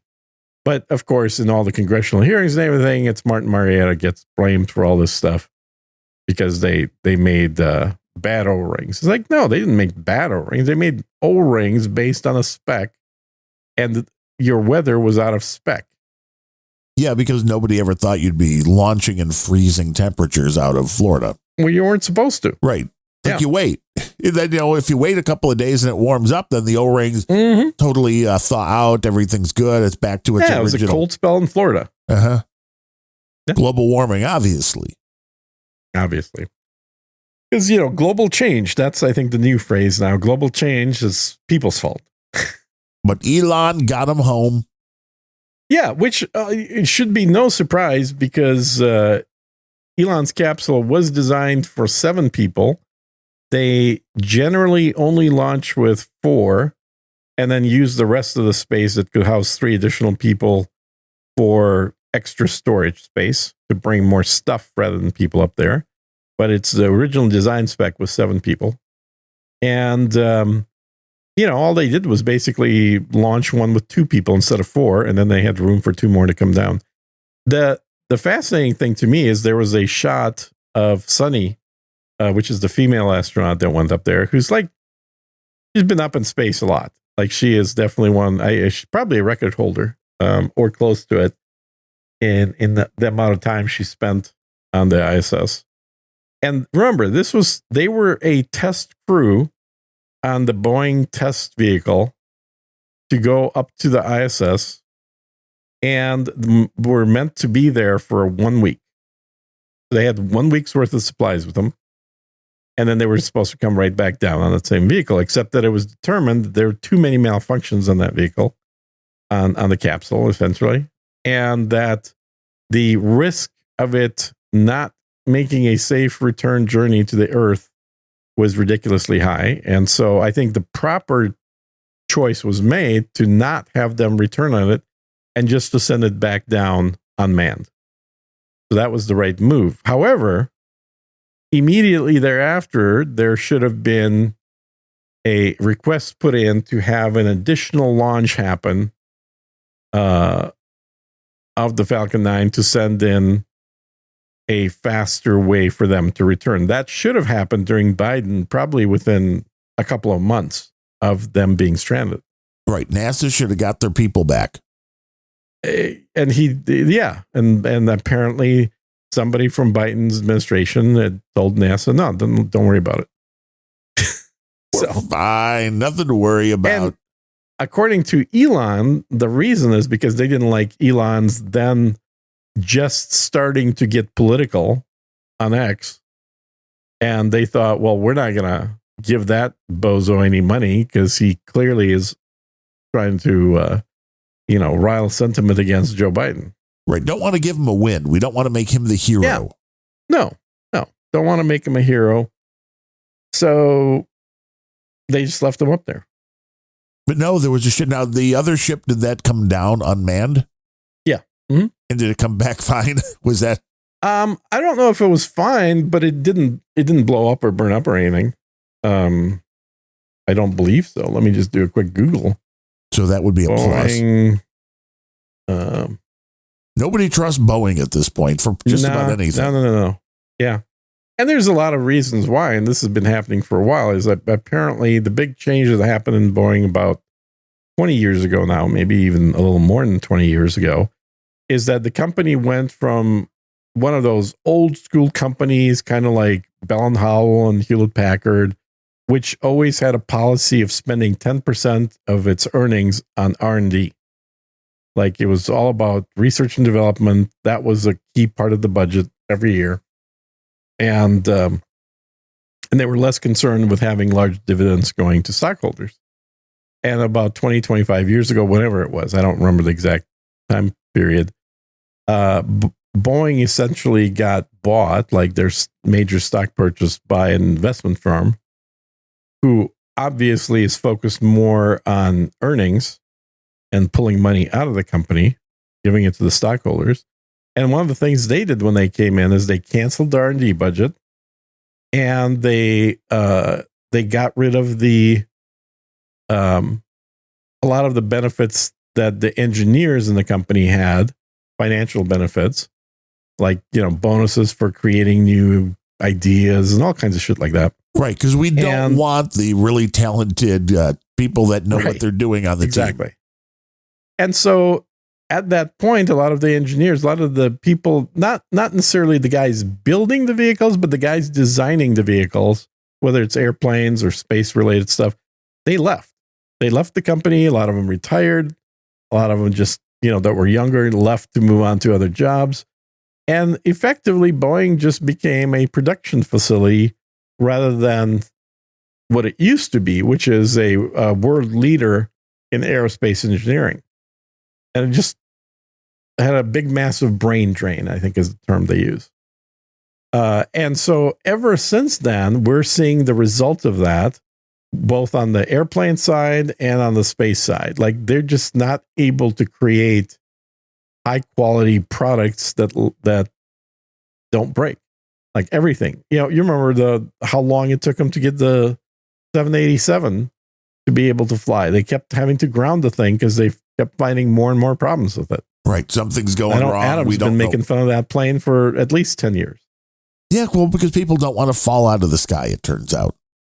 Yeah. And then now, of course, we realize it's not even the planes, it's the pilots. Well, that's also, you like want to the make female sure ones. You want to make sure the people flying the planes know what they're doing. Because when something goes wrong, you want them to be able to handle the emergency, because the technology is not foolproof. And in that same vein, I saw this popped up on my YouTube, so it probably popped up on yours. I forget the guy's name, but some idiot made a video showing his Tesla going through a wall that was painted to look like a photograph of the road, or it was a big photograph, whatever they used to, kind of do the Wile E. Coyote thing, where it looks like the road is continuing, but there's a big wall there. And he did all these different tests and claimed that it was the Tesla on full driving. But there was multiple people on X, and I know this is where it's a horrible place to get information, but it seemed that screen captures were showing that right before the car made contact, I guess if you're in full driving mode, it looks like a little like a rainbow road or something on the display. And that disappeared. So it appears that the guy intentionally turned off the auto driving and ran it through a wall. Right. But this was a guy that had millions of followers. Obviously, he was making a full-time living on YouTube. It's like, well, if this comes out, you kind of lose all of your credibility, don't you? Kind of. Yeah. I mean, I guess he was hoping nobody'd find out. But yeah, and I just double-checked that the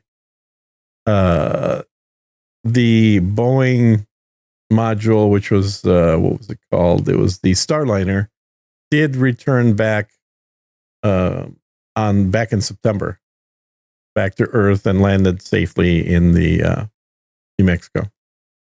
So they could have probably sent them down on that, but you never know. Like it's a coin flip, right? It's a coin flip, right? And generally they prefer not to flip coins with people's lives. No, not unless you were going to die. What was interesting here, since I looked it up, is to create that capsule, the Starliner, Boeing was paid $4.2 billion as a fixed price contract to develop and operate the Starliner.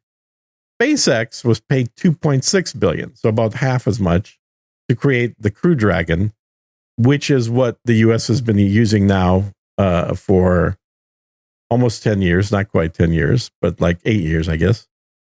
And which is what was used to bring these astronauts home. So the Crew Dragon was developed for half the budget in half the time and has been operating successfully compared to the Boeing version of the Starliner, which was cost twice as much as the SpaceX, took twice as long to have their first flight.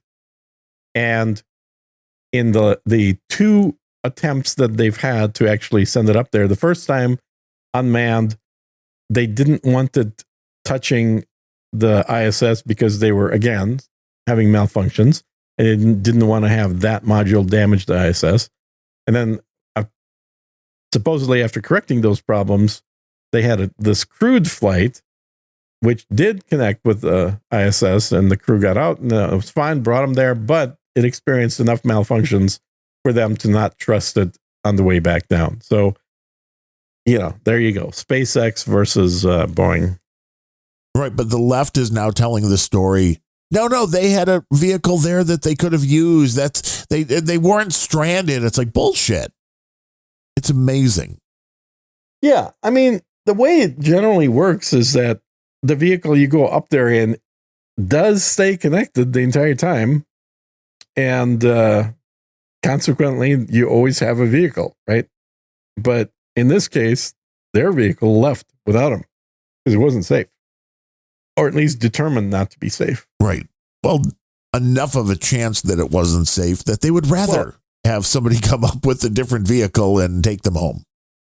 The design life of that vehicle, like had it operated perfectly, was for up to a maximum of 7 months docked. So even if they made a conscious decision to keep them up there to do work, they were already 2 months past the expiration date of the maximum lifetime design of the vehicle. Which you do not want to do.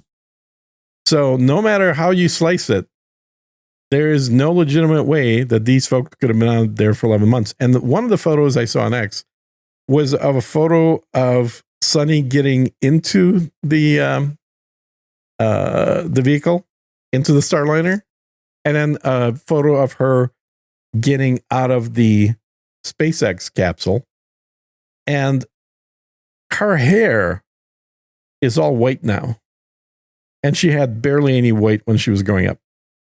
Well, you're up there a long time. So you think a little bit of stress of being stuck up in space with no way to get back home might turn your hair white? You think? Or, again, how much your hair would grow, being that a lot of women may color their hair, then it would also just start growing out. But I don't know It could. Sure. 9 months of not putting on any hair color in would probably do something. Yeah. Your whole appearance changes, but your whole, like they said, they're going to take a long time to recuperate from this because they weren't ready to be in no gravity for that long. Mm-hmm.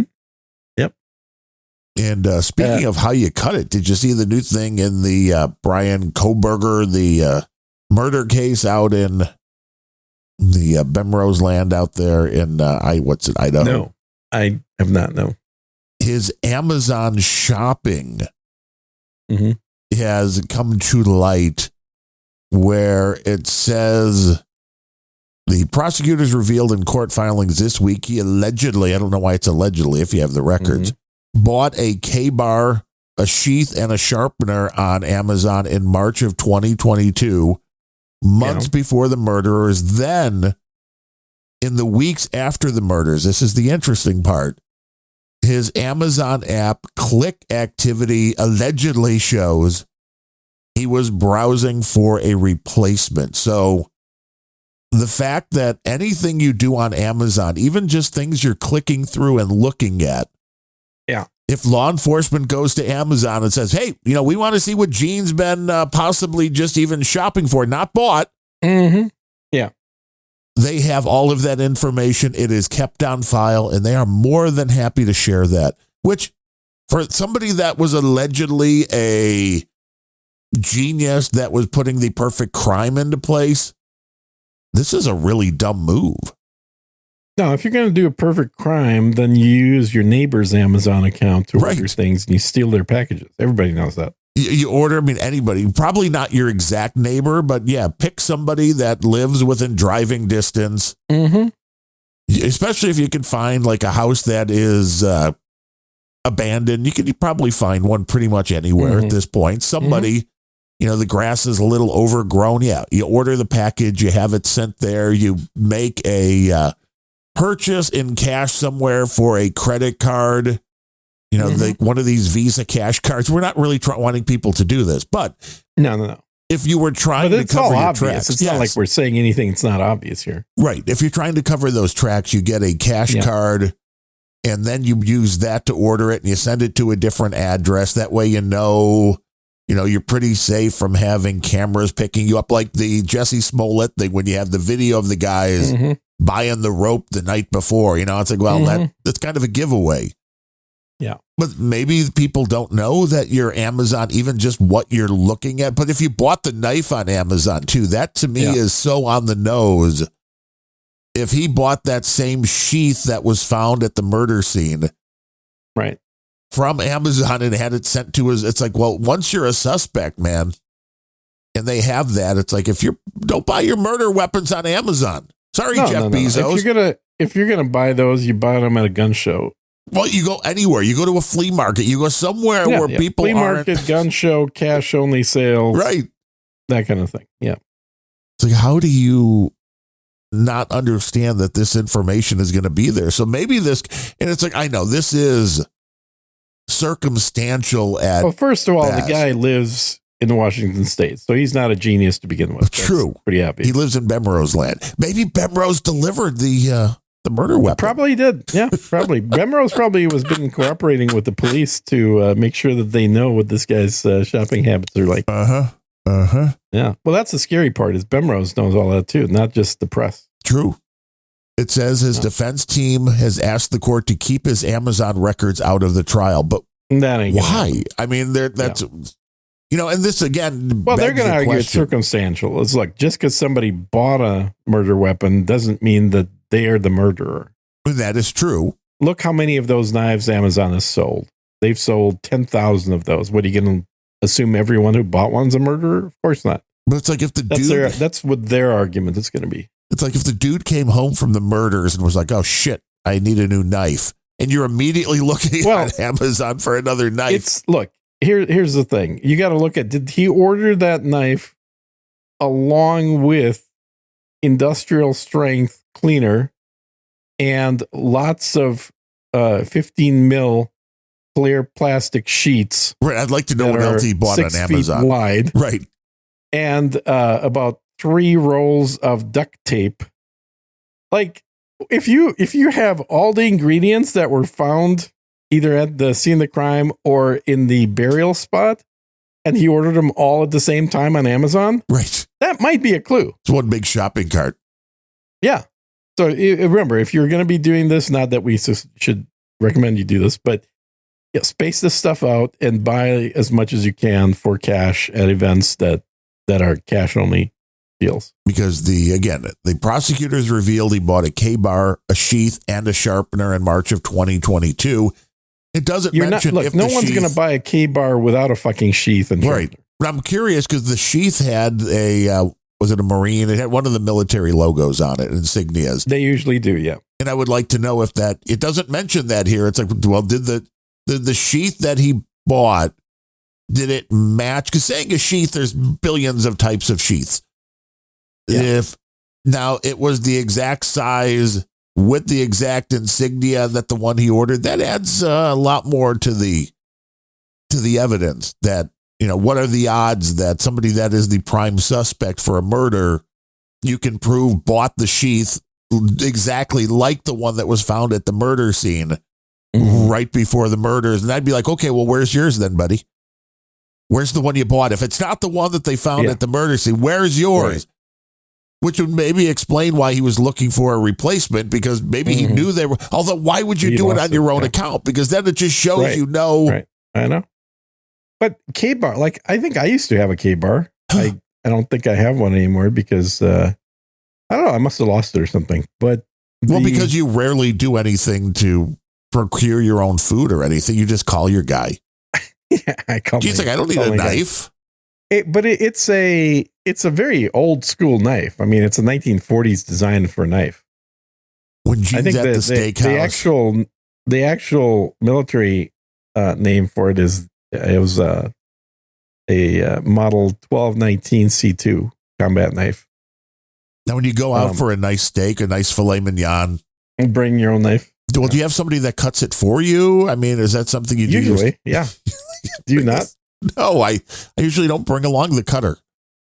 Well, what are you going to leave him in the car? Yes. I mean, really? He's got to do his job. That's kind of mean. Yeah. No, the cutter has to go in with you. Always. You buy him a meal too, or no? He's just too busy preparing your meal. No, he's working. He can't eat while he's working. Makes sense. Yeah. No, I mean, it sounds funny, obviously, but I eat a lot of these steaks at Fogo de Chao, where there's absolutely a cutter. Well, yeah, they cut it right off the on your spear table for you, right? Yeah, exactly. So I do have a cutter. Thank you very much. He goes with the sushi guy. We haven't heard about the caviar guy in a while, though. When are you bringing some more in? Caviar prices are pretty damn high, given that the U.S. doesn't like Iran or Russia, both of which are the only two countries making caviar. You know, and this concept that Russia is hurting when it comes to their economy and everything else, it's like, I don't know. I'm still not seeing it. Is this all bullshit as well? To be fair, the economy would obviously be better if there were no sanctions. Right, and if they, I guess, were a part of the, what do you call it, the big... The SWIFT network. Yes. Yeah, of course. So it is, no matter how good the economy is, you could always say it's hurting because it would be better if none of those were in place. Sure, that's a given. Absolutely. But it's not crashing. It's not like the Ukrainian economy, which is 100% reliant on U.S. money and actually produces nothing. And what is going to happen to Zelensky? Well, Zelensky's pretty nervous, I think, at this point, because now I'm hearing rumors through the rumor mill of a lot of people in Ukraine have decided that he's served his usefulness now. Well, they're seeing him as an impedance to getting a deal done. Yeah. Which the United States, whether that was what was meant to or not, in the society that we have where people get their news on the internet and the internet exists in Ukraine, they see the news covered that are like, oh, Zelensky went into the White House and insulted the president. And they're like, well, fuck you. Everybody. They're like, fuck you. We don't want that, but we don't have elections. And that's fair. The left loves it when it's just hilarious that the lefty news media covers the lack of elections in Ukraine like, well, you know, I don't like it, but that's just the way their system is. He's a wartime president. Well, okay, let's make Trump a wartime. Let's keep him in permanently. Right. I'm all for that. Right. It's like, no. Then it would be bad. It's like, you fucking hypocrites. No, Trump's evil. Yes, we can't possibly have him stay in office for, even if there's a war. We can't have Elon do anything. And incidentally, what do they think? We're going to have elections if we end up fighting Russia and Ukraine? You think we're going to have elections in this country? Hell no. It's going to be the same thing all over again. It's going to be a wartime presidency where elections are canceled. Now, there's nothing in the United States Constitution, though, that says if it's a wartime that elections are suspended. Where it does, I guess. Nothing. There's also nothing in the Constitution that says when we get bombed by terrorists that we can suspend all kinds of freedoms that Americans enjoy illegally. That's not in there the either. Patriot Act we're going back to. Exactly. And the Supreme Court sure as hell hasn't thrown out the Patriot Act, have they? No. I mean, it finally expired, right? I mean, that's... No. I thought that finally expired. No, they keep renewing it every year. I did think it was genius, and this was Bill O'Reilly's idea. I mean, maybe he just told this to Trump years ago. The concept of declaring that the gangs from Mexico, Venezuela are terrorist organizations, declaring that was genius. Because the reality is, at that point... Oh, is he taking credit for that now? Yeah, well, he declared them as terrorists. He was the one that did it. What do you mean he was the one that did it? He was the one that declared these, the Venezuelan gangs and the Mexican gangs are terrorist organizations. Oh, he was the only one in the whole country that did that? Really? Interesting. Well, the president needs to do that for it to be, an official... No, I'm saying... This is not a unique idea. This is something that's been going around for a long time, is to just make all Mexican gangs, and not just Mexican, obviously, but label them as terrorists. I remember hearing this in the 90s. Yeah. Well, I'm sure, but this is O'Reilly's thing, and he knows Trump, so he probably told him over and over and over again. For it. Got it. But Trump did it, so I give Trump the credit for doing it. Yeah. And the funny thing now is the lefties are like, oh, no, it's so unfair that you're deporting these people or putting them in prison. It's like, listen, the minute they were declared a terrorist organization, if a team of Navy SEALs plopped down and shot them all in the head, that's legal. As long as they have a burial at sea, which all terrorists apparently have in their contracts, you have to bury them at sea immediately within 24-hour period. As long as that happens, I think it's kosher. Just so you can't find the bodies? Well, I don't know why, but it's a part of the contract. Apparently, is that if you kill a terrorist, you have to dispose of the body at sea within 24 hours. Am I wrong in saying everybody knows what I'm referring to, right? Yeah, Bin Laden. Who was killed by a guy named O'Neill. Just saying. Who is now dead as well. Well, yeah, which is why. Just saying. I'm not saying that wasn't, there weren't strings attached. In fact, I believe there's only one member of the team that went in to capture Bin Laden that is currently alive. All of them mysteriously had deaths. You don't want to ask questions. Nope, that's why we don't. Now, is it just me, instead? Or does it feel like what Donald Trump has done is immediately change the world to where there are finally repercussions again, and understands that the threat of the repercussions are just as powerful, if not more powerful, than actually doing it? Mm-hmm. All you got to do is spread a news story that there was a Venezuelan gang somewhere that the military went in and just killed them. That news story pops through the country, and all these gang members go, we should leave.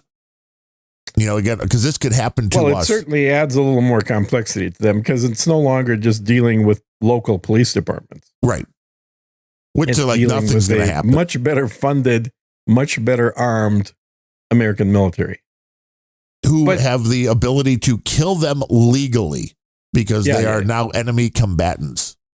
Yeah, well, kill them even if they're giving up, frankly. Right. Yeah. It's like, so, again, you're adding in, we all know what happens. The whole concept of terrorists is it's an asterisk, right? Because the Geneva Convention applies to armed engagement with other nations, with other states. But we're not at war with Mexico. Yet.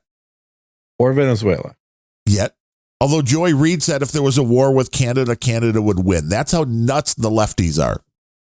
And what you mean the 1 million population of Canada would take over the 350 million population of the U.S.? Somehow, really? Yeah. They would win. Wow. They do all live within 50 miles of the U.S. border, so it wouldn't be hard for them all to cross the border at the same time. Right. Just like all of the Ukrainians ran in, well, not all, but a lot of the Ukrainians ran into Russia to give up. That would be the Canadians. Help. Yes. We don't want to be a part of this, but all we got to do is just put the border a little bit north. Canada is so fucked, dude. If they don't have a complete bankruptcy of the government by summertime, it's going to be amazing, because they keep doubling down on pushing back against tariffs. Right. We're going to take all your whiskey off the shelves. We're not going to let the, we're not going to, you're hurting yourself. Yeah. And the idea of taking a product that's already been paid for. Right. Off the shelf. The people that own those stores are probably like, excuse me, are you buying it from us? Well, even if they're buying it, then they're buying it. Like, look, the U.S. has already been paid for that shit. It doesn't matter. You're just shuffling things around inside the country at that point. And it's whiskey. Enjoy it. It's insane. It is literally insane. And it's going to make whiskey, American whiskey anyway, more expensive because it's harder to get. It's even better. It's like, now it's not right. Everybody wants the stuff they can't get. Yeah. I don't know, man. It's the whole thing just makes no sense. You can go play chicken with another country, but you should not play chicken with an 18-wheeler. Right. You know what I mean? Right. That's kind of what Canada is a Yugo. The US is an 18-wheeler, and they decided to play chicken. How do you think this ends? I think the Yugo gets crushed. Yeah. And that's called bankruptcy of the country. And then we can buy Canada from the UK. And we said this is exactly the same in simpler terms and economic terms. This is where you have a mom and pop coffee shop in an area and it's doing great. Mm-hmm. And then Starbucks puts a place right across the street and charges half the price until the mom and pop coffee shop goes out of business. And then they raise the prices. That's a bullshit analogy, dude, I have to say. Because no mom and pop coffee shop charges double of what Starbucks charges, because then you'd have $20 cups of coffee at your theoretical mom and pop coffee shop. No, my theoretical would be that a company like Starbucks would just come in and lower their prices until they that don't. other place Starbucks comes out. in with higher prices than the competition. This was just an analogy. Starbucks. Okay, but it's a bad analogy is what I'm saying. Let's just say there's a virtual spaceship store. Give me a better analogy. There's a virtual spaceship store on one corner. Right. And then that makes more sense. And then somebody comes in with another virtual spaceship store and doesn't mind if they lose money because they're just trying to hurt their first. Okay, here's your analogy. Store. So you have Amazon, right, which theoretically sells good. It's a decent price. And all of a sudden you have Temu that shows up. And you start browsing on Temu and you're like, holy shit, this is half the price of Amazon. For everything, literally. It's a little different because of our quality aspect. No, zero quality. Everything's made in China anyway. There's no quality difference at all. It's all literally coming from the same factory. The only difference is on Amazon, there's usually a dude that ordered a bunch of ponchos that is selling them, trying to make a profit. On Temu, it's the actual factory that ripped off the dude's design after making his ponchos that is now selling them direct for half the price. There's your analogy. You sound bitter, Gene. No, that's not bitterness. That's just anger. What is the difference? It's a different word. I like there's exactly. There was an Irish comedian, a bit we pulled for the St. Patrick's Day edition of Planet Rage. Of course. Where he's like, oh, the fucking Europeans, they have wine and, they're all snooty about it. Mm. And he's like, well, the Irish, we and the Scots, we invented whiskey. That's our drink. Mm. And he's like, you know what whiskey is? It's anger wine trapped in a glass. Oh, anger. Yeah, right. Like it kind That's of true, is. But also it kind of is just the cleaned up, spoiled wine. It is a much better. I mean, when I drank, I enjoyed a good whiskey much more than a wine. I mean, I had some really good wines. Really? Yeah. But I always enjoyed the whiskey a little bit more. I don't think I did. I enjoyed whiskeys, don't get me wrong, and I certainly have my preferences in that department. However, there were some excellent wines I've had, and I would actually pick port over both of those in terms of what I enjoy drinking back when I drank. Which has been like 2 years non-go. About the same here, too. It's longer than that, dude. I stopped drinking. My last drink I ever had was like 6 months into COVID. How long ago was that? Wow, like 3.5 years? I have to look up. Yeah. COVID. Let me just say the troll room post of the show comes from Waythorn. Yeah. Who says, listening to Gene and Darren argue about business reminds me why they do a podcast. Because it's genius? Is that what you're saying, Waythorn, I think? Yeah, I think what he means is we've made so much money we can afford to podcast while some people still have to work right now. Right. I think that's what he means. To bring our wisdom, to bring our highly elevated humor to the masses. Where Unrelenting apparently, is. According to Wikipedia, COVID began in December of 2019, which means the last drink I had was sometime, let's say, mid to late 2020. So that's been what, like 5 years? Yeah. Never going back. Yeah, I could get my $5 token now, right? Or my 5-year token. 5-year chip. I want to know 5-year chip. I don't even know what they're called. Chip. I think they're called a chip or a chip. Can you order one of those on Amazon, I wonder? Ask Rothenberger. He'll let you know. Is there actually, you know what? I know there is, but let me just ask for the quantity. I don't remember the brand, but there was some whiskey that was like $500 a bottle that you liked. Yeah. That you were storing. Oh, it's way more than that now. It's about up. $1,800 a bottle. Well, yeah, because it's getting harder and harder and harder to find. Well, they haven't made it for a damn long time now, yeah. How many of those bottles still exist in your house? 3. Ooh. Are you ever going to drink them? It's about $5,000 at this point. Or you're like, I should sell them.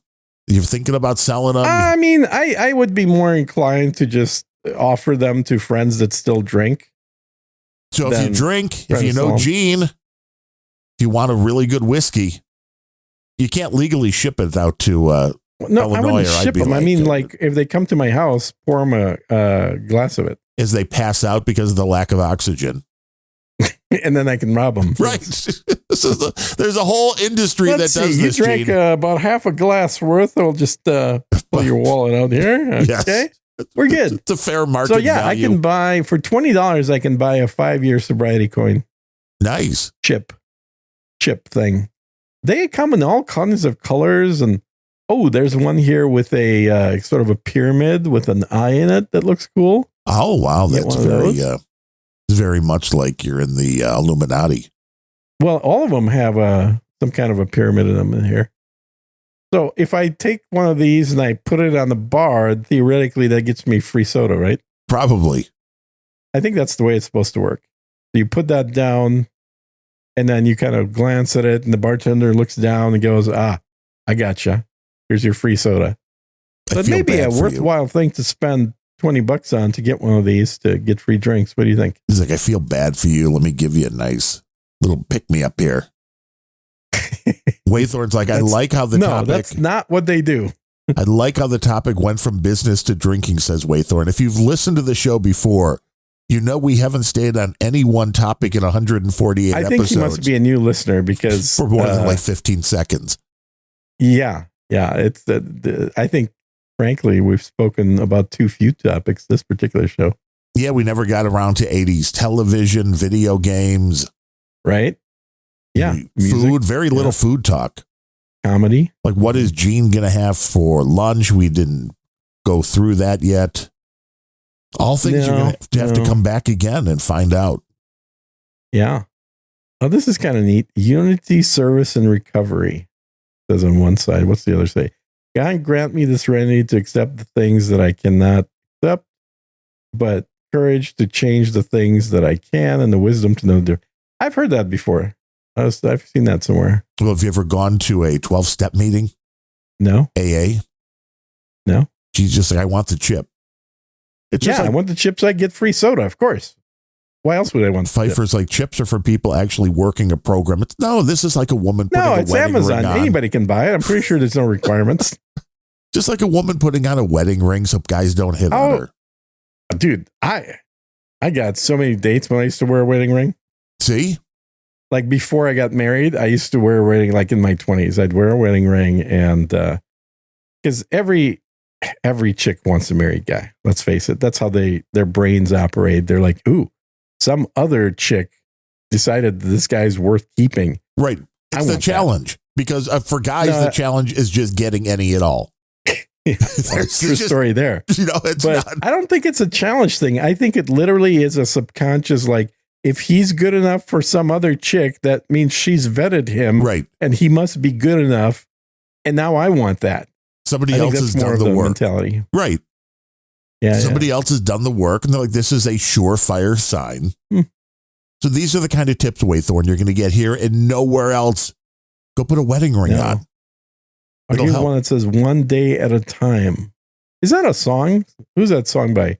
Well, it was "One Day at a Time," Sweet Jesus. Well, one toke over the line was Jeremiah and somebody. No, it was definitely not the song I'm thinking. But there's "One Day at a Time" was the theme song from the show "One Day at a Time," with the guy, the Schneider, the handyman, and Valerie Bertinelli, and that's not the thing I'm thinking of. No, Valerie is what you're thinking of. One day at a time. One day at a time.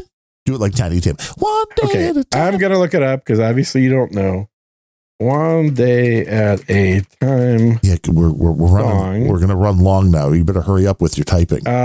We might. That's all right. This was sung by Brewer and Shipley, performed by Marilyn Sellers, popular country and Western Christian song. Well, that's nobody's ever heard it then. Well, I don't know. I heard it playing at Adam's house. I don't know what you're talking about.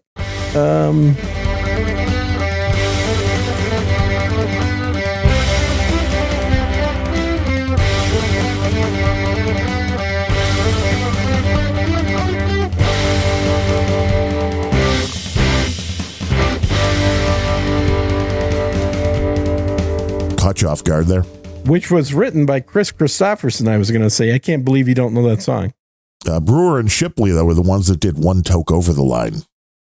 This is the beauty of Unrelenting. The show starts before the show, and the show goes on after the show. It's a long show.